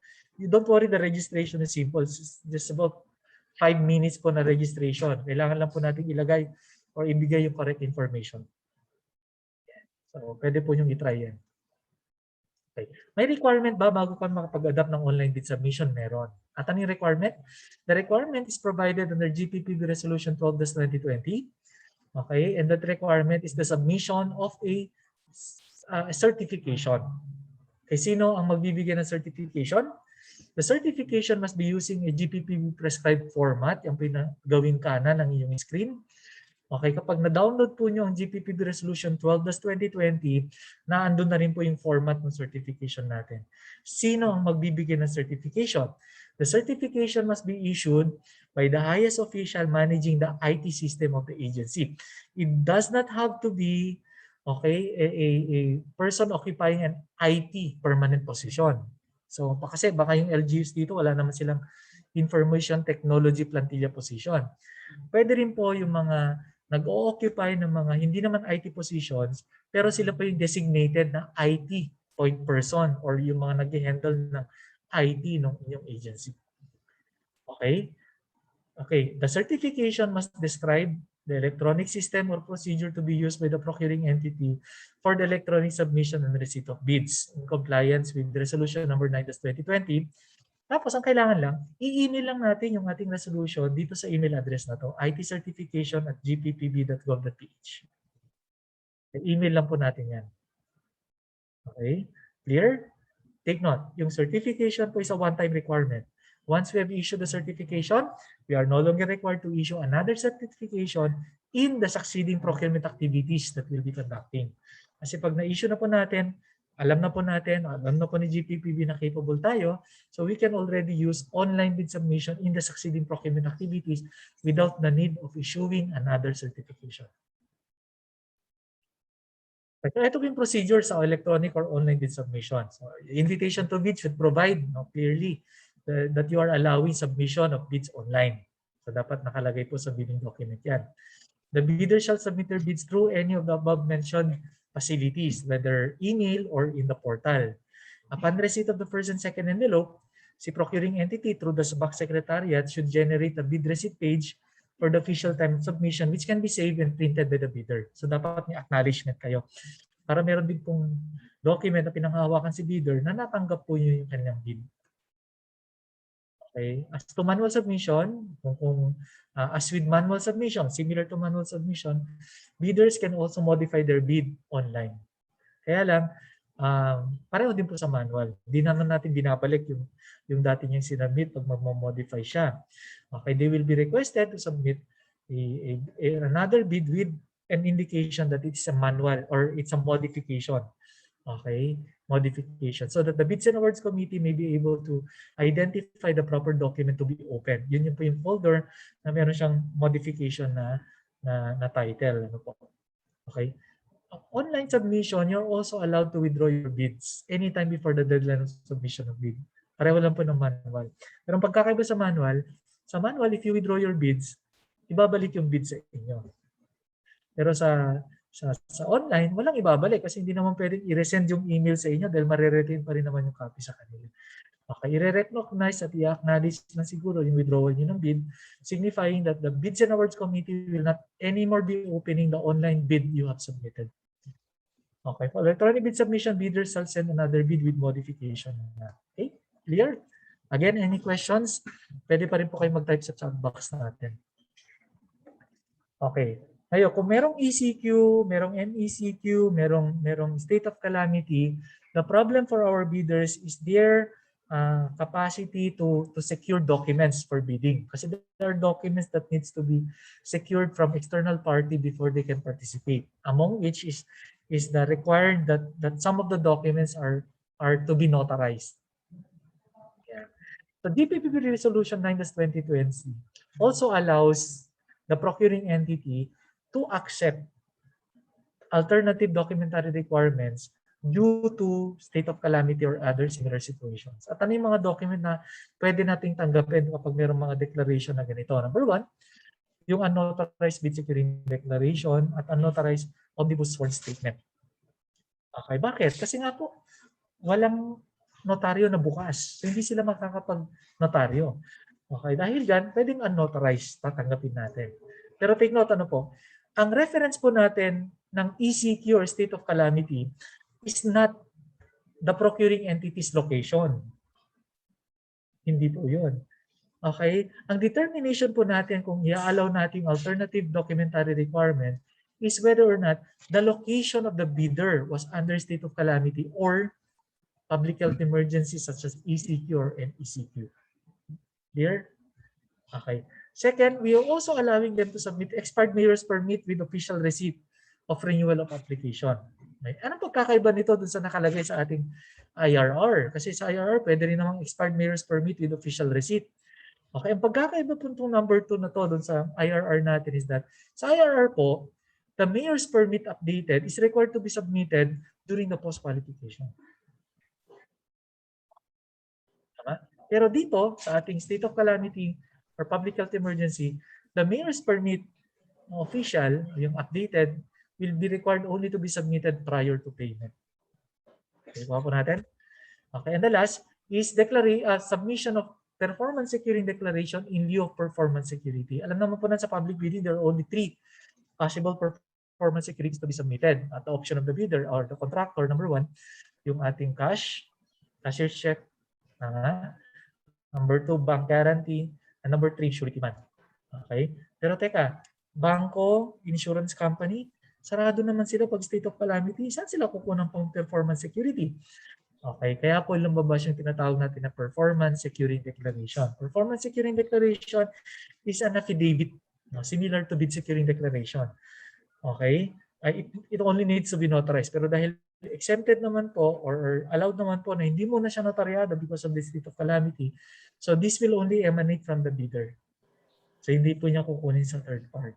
Kaya allowed po yung performance securing declaration. Okay? Yeah. May format po ba siya? Meron.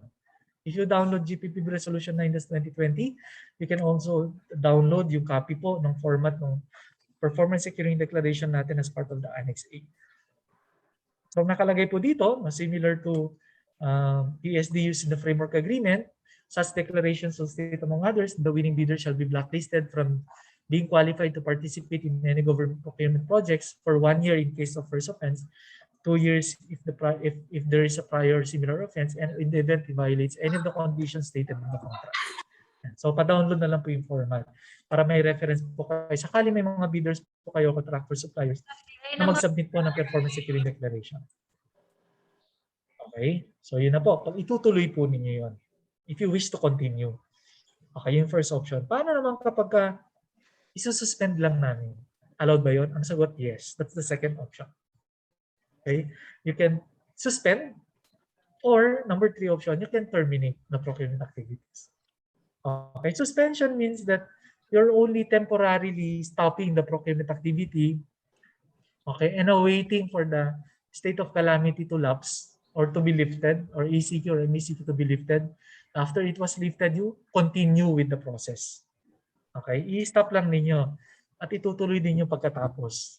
Anong mangyayari? No? While nag-stop po kayo, okay, teka sa procurement, sabi mo kanina, meron tayong streamline process na meron tayong mga periods na kailangan i-observe.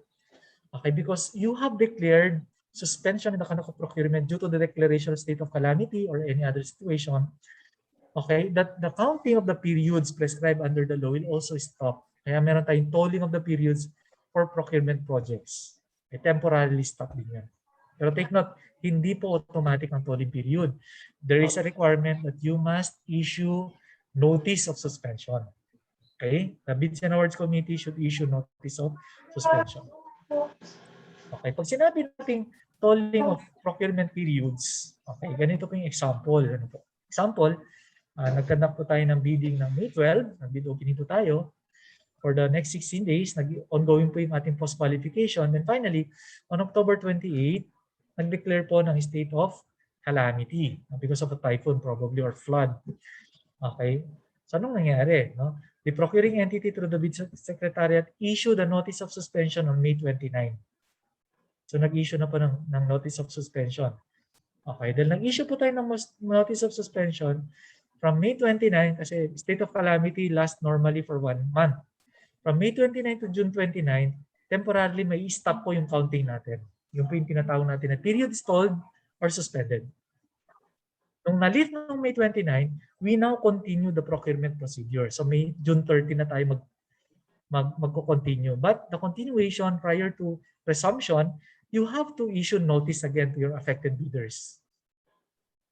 Ayan. So magko-continue tayo. Kung titingnan natin, ang requirement sa policy is that all contracts should be, the award of contract should be made within 3 months from the date of bid opening. Pag tinignan natin calendar, May 12 ang bid opening natin. The last day for award of contract must be August 10. But because May 29 to June 29 is a tolled period, is a period that's being tolled, tatanggalin po natin sa period. Yan. So bilangin natin from May 12 to May 28, yung po yung period na nagamit natin prior to suspension, 16 days po yan. Okay, dahil meron tayong 90 days for 3 months, 90 minus 16, meron na lang po tayong naiiwan na 74 days from June 30 to continue. So pag tinignan natin, the revised timeline for the award of contract or the last day for us to award of contract is September 12. Okay? Yan. I hope that's clear. Monica. All right, sir. Thank you very much. Knowledge check po ulit tayo or participants check. No? Nandyan pa po ba tayo? Sometimes it's quite hard for us to know po, no? Kasi sometimes naka-off po ang video camera. But we hope that towards the end po of our program, makita po namin kayong lahat. But for this juncture po, let us please flash po our first knowledge check question under our second module.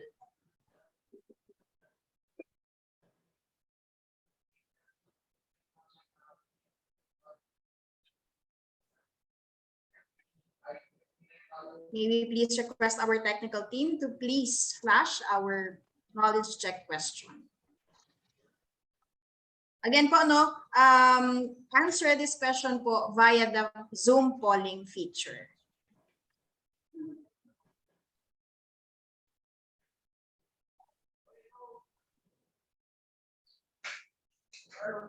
Are we having some technical difficulties flashing our question?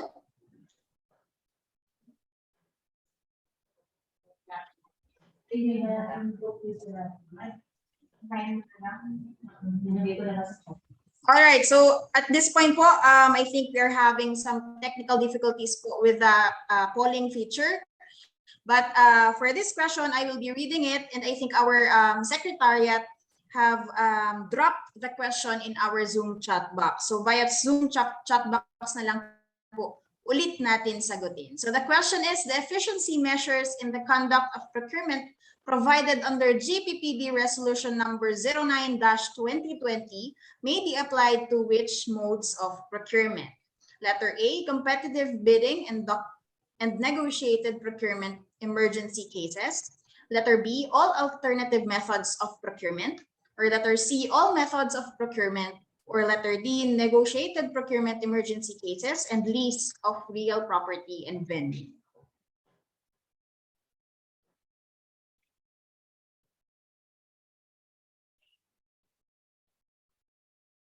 There you go.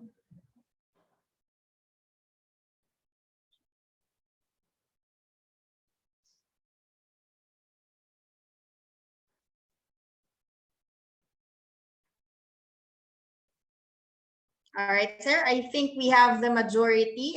The participants answered po, letter C, all methods of procurement. Is that correct, sir? Okay, thank you, ma'am.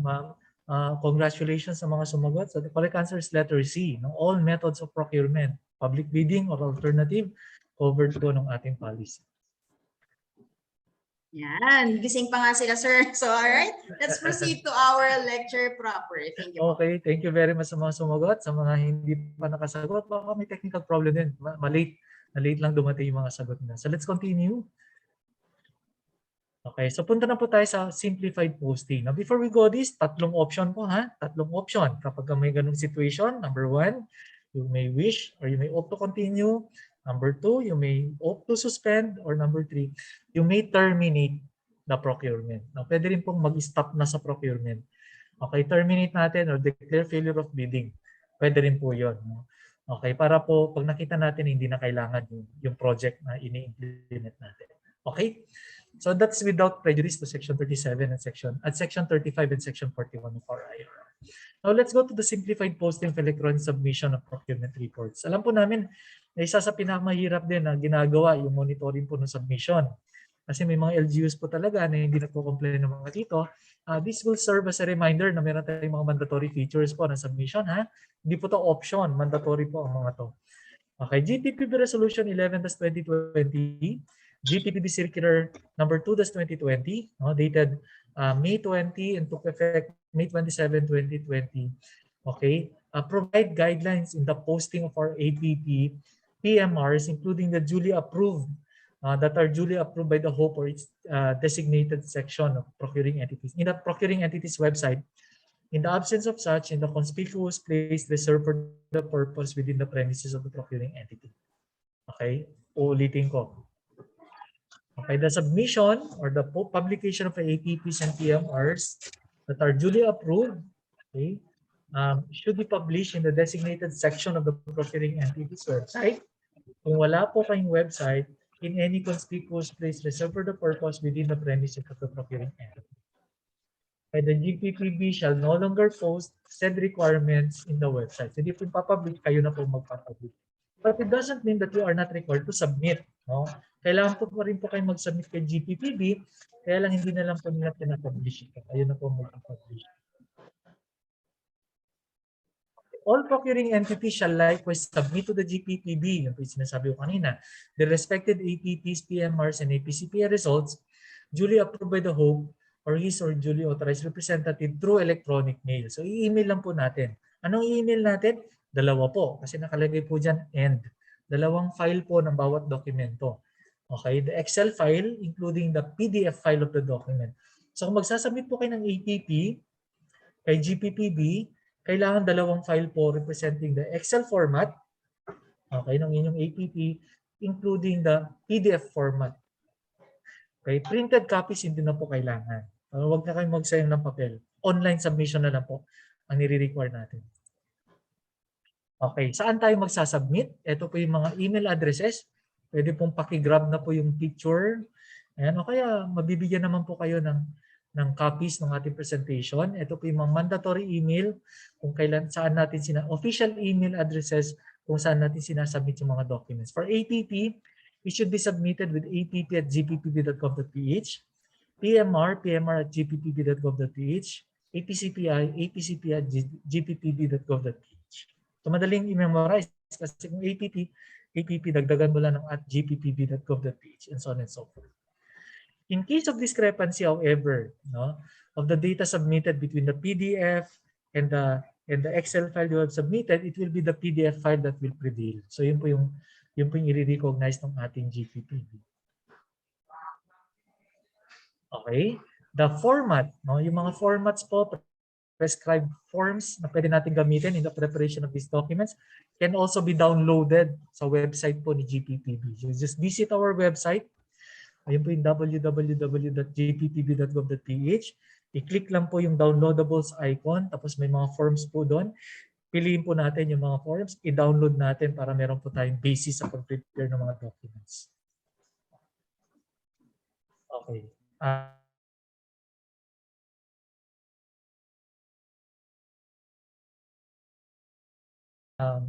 Along with the submission of the different documents, you are also required to submit certification. Okay, ano yung certification na to? This is a certification coming from the head box secretariat, okay, stating that the procuring entities complied with the posting procedure prescribed in the form. Ano yung posting procedure? Sabi natin kanina, sa inyong website. Kung wala kayong website, sa conspicuous place. So kapag magsasubmit po tayo ng APP at PMR, maglaki po tayo ng isa pang file na certification. So ilang file ang sasubmit natin? 3. Bakit 3?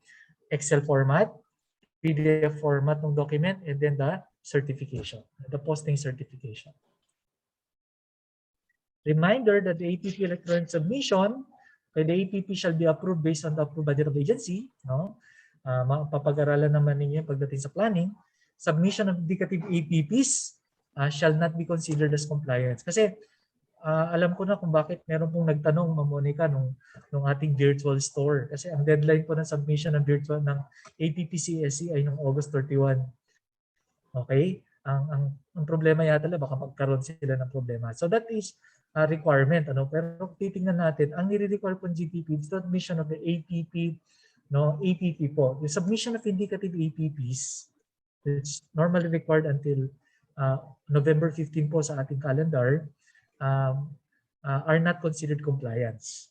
So kapag nag-submit po kayo ng APP-CSE ninyo, nag-submit po kayo ng indicative APP ninyo, kailangan pa rin po kayo mag-submit ng APP ninyo. And the APP is the final APP that should be submitted not later than January 30 next year. Okay? Clear po yan? Okay. Submission of APCPI. A complete APCPI submission shall include the following forms. Okay, annually po ito annually. Marami pong LGU na hindi nagko-comply dito. Okay, this is a self-assessment form. Should be consolidated, procurement monitoring report, including the APCPI questionnaire and the action plan. Ito po yung component. Okay, ito po yung mga bagong deadlines of submissions natin ng mga documents. APP current year, yung first submission natin is January 31 of the current year. Changes will be July.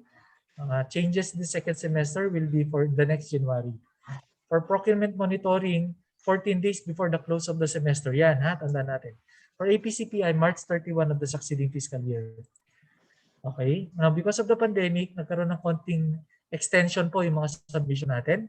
Pero I think ang effective na lang dito ngayon ay yung submission ng FY 2021 PMR natin for second semester. Okay? Pero hindi po nagbago yung deadline, January 14, 2022 pa rin po. Okay? Sige. Please note, note po yung mga schedules.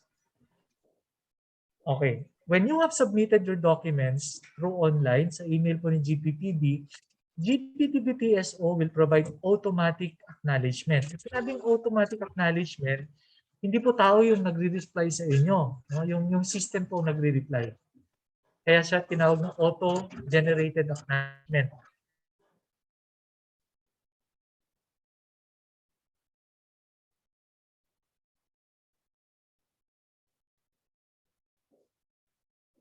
Acknowledgement within 1 hour after your submission means that you have to resubmit it. No, kailangan kayo mag-resubmit ng reports to the same electronic mail address. If no acknowledgement is still received, procuring entity shall call the following numbers. So tumawag na po kayo sa kanila requesting them to submit acknowledgement. Bakit kailangan ng acknowledgement?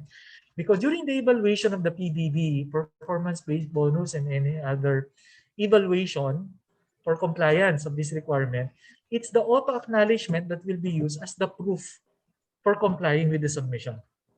So yun po ipapakita natin. Piprint po natin at yung magiging document that will serve as a proof for our submission. Okay? So tulad ng sinabi ko, kailangan po ito sa performance-based bonus. The procuring entity shall be responsible for ensuring correctness and completeness and timelines of their submissions. Ayan. To make them eligible for the grant of PBB. Meron po ditong na-qualify sa PBB natin na LGU? Meron po ba? Pakitype po yung kami, mga masaswerte na entitled ng PBB na LGU kasi hindi po lahat nakapag-comply sa mga requirements natin. Kaya nahihirapan po yata sila mag-comply sa PBB. Anyway, the receipt of auto-generated acknowledgement serves only proof and does not guarantee compliance with the correctness. So, proof lang na napag-submit pero hindi po enough proof na tama po yung mga nasubmit natin. Ayan. So, the GPPB actually publish po yung mga complying agencies. No? Nakapost po yung mga complying agencies na procuring entities that have submitted their APPs, their PMRs, and then APCPI to the GPPB website. So you can visit the website. Tingnan po natin kung naandun po yung ating mga pangalan ng LGUs natin.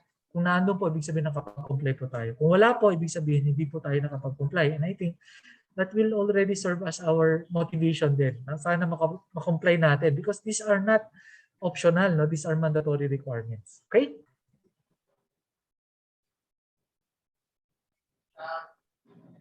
All right, sir, we are down to our second knowledge check question, and I think our Zoom polling feature is now up, and you may now answer po once more this question through the Zoom polling feature. So, all right, there you go.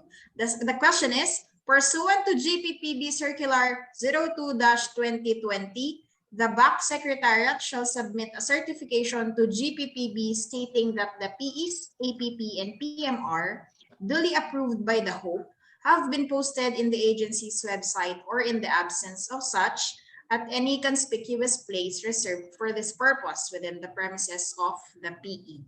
Is this true or false?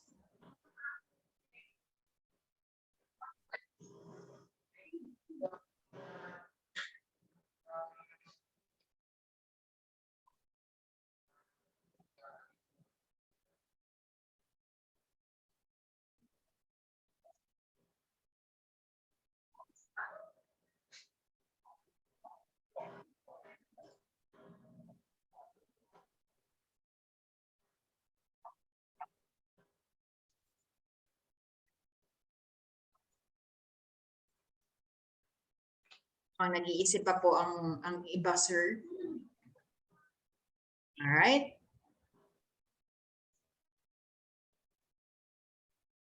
Alright, so majority of our participants answered true. Is this correct po? 100% answer true. Answer is true. Yan. Okay. So the answer po is true. Congratulations. Thank you po. For those who haven't participated to our poll question po, please let us know if you are having a hard time answering the question so that we may assist you po accordingly. All right, so let us now proceed po, sir, with I think the final part of our lecture. Ayan, thank you very much, Ma'am Monica. Okay, so let's go to the procurement updates, policies, and innovations. Okay, GPPP circular or resolution, sorry.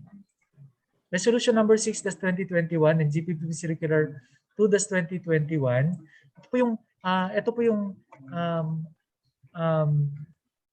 initiative, no, ni Government Procurement Policy Board to respond dun sa call of time, no, dahil po sa declaration ng public health emergency. Okay, nandito po yung policy for the use of negotiated procurement emergency cases as the procurement modality to be reflected in the APP. Okay? So that procurement may commence. Dahil nga po, emergency situation tayo, public health emergency. Okay? Ang tanong dati is, sir, wala pa po kaming APP na ina-approve. Hindi pa na ilalagay yung mga items to respond COVID-19 dun sa aming APP. Can we do the procurement before the approval? Okay. Ang sagot po ni GPPB dyan, nag-issue po sila ng resolution. Okay, that the procurement may commence without the approval or approved APP section or subject to validation of funds, okay, for the purpose of submission of approved APP prior to payment. So kailangan po na, pwede na po kayo mag-conduct ng procurement kahit wala kayong approved APP for as long as you have validated na meron kayong fund available for the purpose. Yung approved APP will only be requirement prior to payment.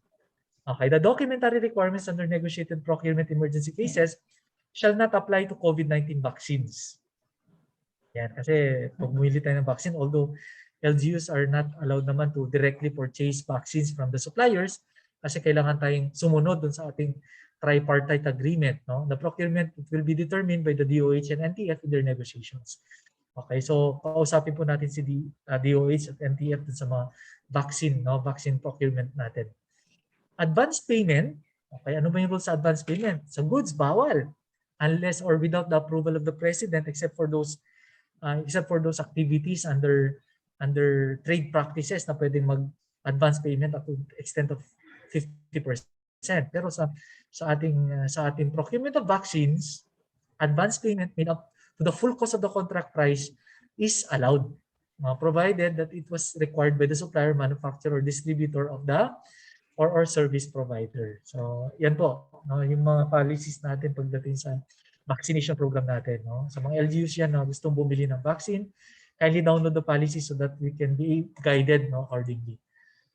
Okay? Tulad ng sinabi ko po kanina, nag-issue na po ang GPPB ng bagong bidding documents. Okay, through GPPB Resolution 15-2020, ito po yung new simplified bidding documents for goods and infrastructure projects. Ayan. At ito po yung merong implementing guideline, yung GPPB Circular 4-2020 natin. Okay, so anong makikita natin dito, no? Sa ating GPPB Resolution 15-2020. Number 1, meron na po tayong bagong bidding document at makikita po natin na medyo maganda po yung kinahinat, no? Drastic pero maganda po siya kasi instead of reading 112 pages of bidding documents for goods or 114 pages for infra, it was reduced to 40 and 35 respectively. Okay, the resolution also gave way to the creation of another module, online facility for the creation of Philippine bidding documents. Ito yung PBD Builder natin online sa ating GPPB online portal. Okay? Ayan. Meron na rin po tayong GPPB online blacklisting portal. So kanina GPPB online portal pala sa PBD creation. Okay, dito po online blacklisting portal po. Okay, it's a portal for us to publish yung mga contractors, suppliers and consultants na blacklist po natin. Okay, require the use of the online portal for posting updated status of blacklisted entities in the consolidated blacklist. Ano po yung mga features? Posting of blacklisting orders, okay, updating of status of the blacklisted entities, okay, automatic updating of the consolidated blacklisting reports, and then the automatic notification of to the procuring entities, GPPTSO and the PhilJeps in cases when we have published an entity. So may connection na po yung mga facilities natin so that other agencies may also be informed. Ano po? Okay, yung online portal po natin, ito na po yung currently naman nakapag-register. So I hope, sino po pa dito ang hindi pa po nakapag-register sa ating portal? Pakitype po ang kami sa inyong chat box kung hindi pa po kayo nakakapag-register sa ating online portal.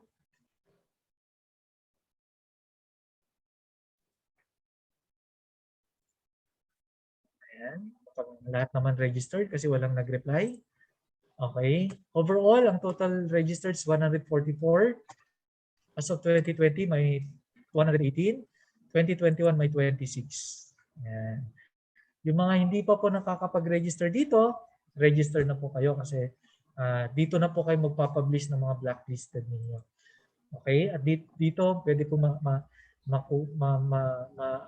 magkaroon ng opportunity na mag-create ng inyong bidding documents online. And of course, kapag online bid submission using the portal, ito rin po yung gagamitin natin na option. Okay? And congratulations sa mga nakapag-register. Yung mga hindi pa, pwede pa rin po kayo mag-register ngayon. Simple lang po. Around 5 minutes po yung registration natin. Okay, revision on automation of forms. Meron na rin po tayo yan. Okay, the GPPB also spearheaded the development of web online application for the automation of all forms for the APP, PMRs, and agency procurement compliance indicator reports. Okay, so online na rin po yan. Parang application na po siya. Okay, application. Anong maganda sa application? Ang maganda po dito, it eliminates inefficiencies and errors.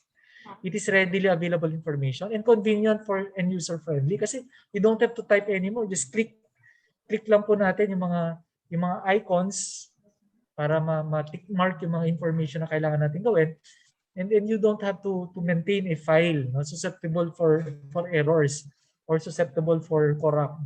Pwede ma-corrupt kasi yung mga files natin later eh. Sa application, hindi na po yan. Okay. Now let's go to accountability and transparency in government procurement. Okay, take note. The transparency, katulad na sinabi natin, is one of the principles of public procurement. Now, in order to enhance transparency, including accountability, okay, in public procurement, the GPPB has issued GPPB Resolution Number 4-2021 and GPPB Circular 1-2021 on March 4, 2021. Okay, this provides a user-friendly checklist that guides procuring entities in posting requirements under RA 9184, its associated issuances, and recently as required under AO number 34 series of 2020. Kasi nga po, kadalasan nagkakaproblema yung procuring entities kasi hindi nila alam kung ano ang ipopublish nila, ano at saan nila ipapublish ito. Tama? So this circular is being issued in order for us to be guided kung ano yung mga publication requirements natin. Okay, take note that newspaper publication of post-award information of contracts with approved ABC of 15 million and above as mandated the 825 series of 2020. It also reiterates the mandatory use of all procuring entities of the online blacklisting portal and further mandate agencies in executive order department to post consolidated blacklisting reports on their website and social media platforms. Okay? So ano yung nakalagay na rin po dito yung online access of observers na na-discuss natin kanina to our MJEPs or MPhilJeps. Okay? We discussed this a while ago. Okay? So nakalagay din po dito yung mga data on the GPPB procurement dashboard. If you want to visit yung ating website, makikita nyo kung ilan yung percentage na yung approved budget for the contract versus the amount of contract awarded. Okay, success rate ng ating mga procurement activities. Ibig sabihin, that's the awarded versus those bidding activities that were declared failure. And timelines ng procurement, including the bid statistics. This dashboard was launched in February 2020, providing information derived and available for the procurement reports. The following information can be generated. Ayan, the timelines of procurement, statistics, supplier participation, procurement list including gender mainstreaming. Okay, DPP Resolution 6-2020 also provides online platform developed for the posting of information related to the conduct of procurement activities. Okay, so ito po yung GPPB online portal. If you want to register, you just visit the website. Yan. At kapag nag-publish po tayo, ang nilalagay po natin yung procurement name, the approved budget for the contract period, name of the winning supplier, amount of awarded contract, notice of award, date of award and acceptance, contract purchase order, including the certification. Okay, statistics natin currently, overall, there are 1,708 who have been registered. Sa 2020, 1,500 and sa 2021, 2,205. So hindi pa kayo register, baka nandito po kayo sa mga unregistered. Marami pa pong hindi nakaka-register dito. Kaya nakalagay mo dito yung tracking natin sa contract as awarded in the Bayanihan 1 and 2 kasi this is also the website wherein we were required to publish our utilization of Bayanihan fundings received under Bayanihan 1 and 2. And then of course, the number of suppliers registered. Meron din po tayong information. Okay, sa diagnostics natin, ito yung mga indicators natin, the interim procurement performance. So paano po tayo nag-perform for the first semester? Okay, dito automatic na pong nag-generate to kapag nag-upload po tayo ng mga information or data sa ating GPB portal. Indicators natin, readiness of procurement projects, efficiency in procurement, and early procurement activities. Okay, sa findings po, the shortest time undertaken for public bidding is 18 and the longest time is 80%. Of procurement activities conducted under early procurement, 0%. So, bihira lang po yung nagkakandak ng early procurement. Okay? Baka po hindi nyo na-upload sa portal kung nagkakandak kayo.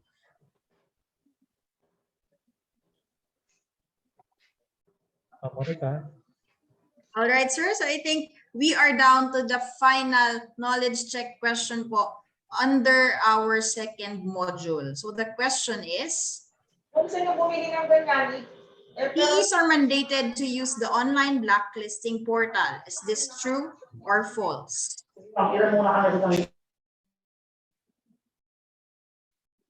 Again, the question is, PEs are mandated to use the online blacklisting portal. Is this true or false?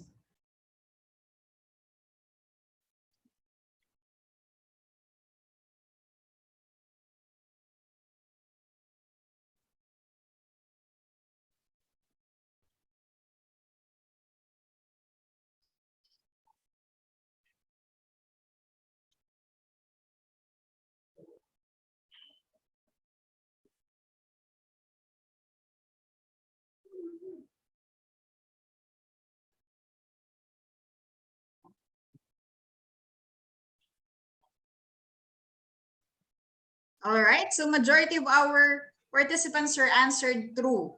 Is this correct? Okay, ma'am. Okay, the answer is true. We are mandated to use the online blacklisting portal. Kung meron tayong mga iba-blacklist na mga suppliers, consultants or contractors. Kasi this is only the modality or mode wherein we can publish yung mga blacklisting order na yan. Okay. All right, thank you very much po, Sir Ray. I think that ends po our discussion proper. So at this juncture po, to proceed to the open forum, I believe po, sir, there are no questions raised under the second module. However, sir, meron pong isa tayong humabol po na question under the first module, which is the Government Procurement 101. So let us please flash the question.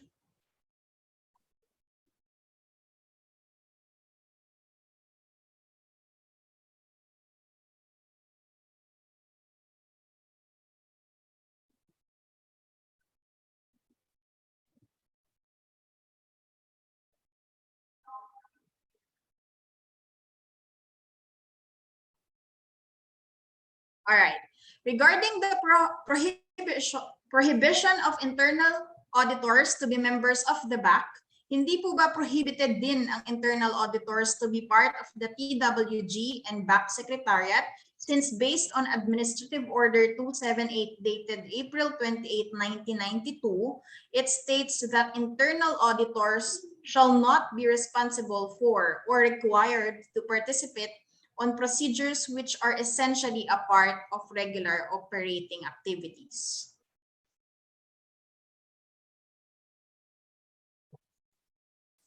Okay, check lang po natin yung Yes, sir. This is Administrative under po Order yung 278. prohibition po ng internal auditors po natin to be part of Opo. Yes, sir. the BAC. Opo, stand corrected po dun sa sagot natin kanina. No? Prohibited rin po sila maging members ng TWG at BAC Secretariat under AO 270.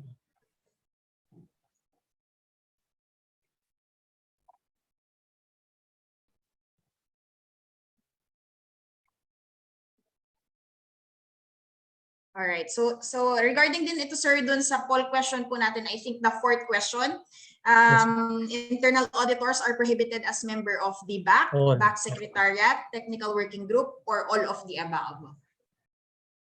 So, ang sagot po is all of the above. Yes. Okay. Sorry po. So the answer po, sir, is all of the above po. Yes, ma'am. Yes, sir. Opo. All right. So I think, do we have any more questions?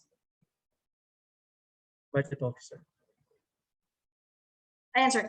The next question is, ang budget officer pwede po bang maging BAC member? Yes, ma'am. Opo. Pwede pong maging BAC member ang budget officer. In fact, nakalagay po sa IR natin mismo, preferably but not limited to the following, ang nakalista. Isa po dun sa mga pangalan ay yung budget office po natin.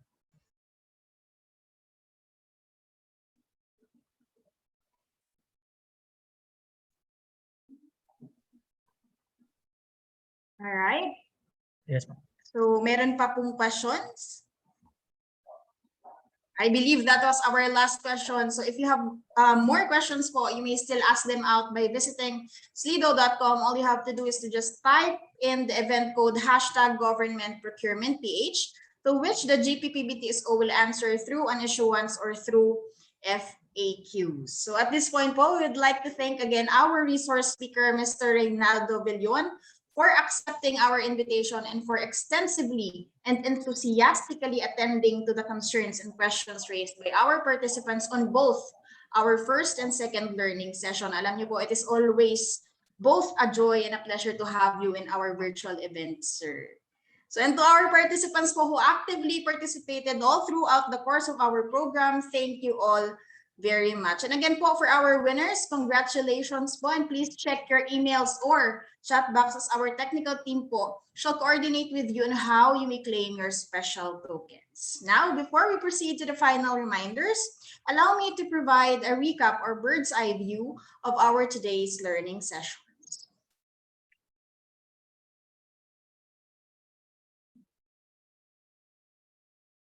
So for today po, we had an entire session on Government Procurement 101, where we had a comprehensive discussion on the key features of Government Procurement Reform Act, as well as an in-depth discourse on procurement organization and its roles. We also had a profound discussion on the legal indemnification packages, where we highlighted the various assistance given to the members of the Bids and Awards Committee and its support staff. We also had a fruitful discourse on the efficient procurement measures, simplified posting and electronic submission of procurement reports, procurement updates, policies, and innovations, where we highlighted the use of video conferencing and the conduct of back meetings, the use of digital signatures, and GPPB online portal.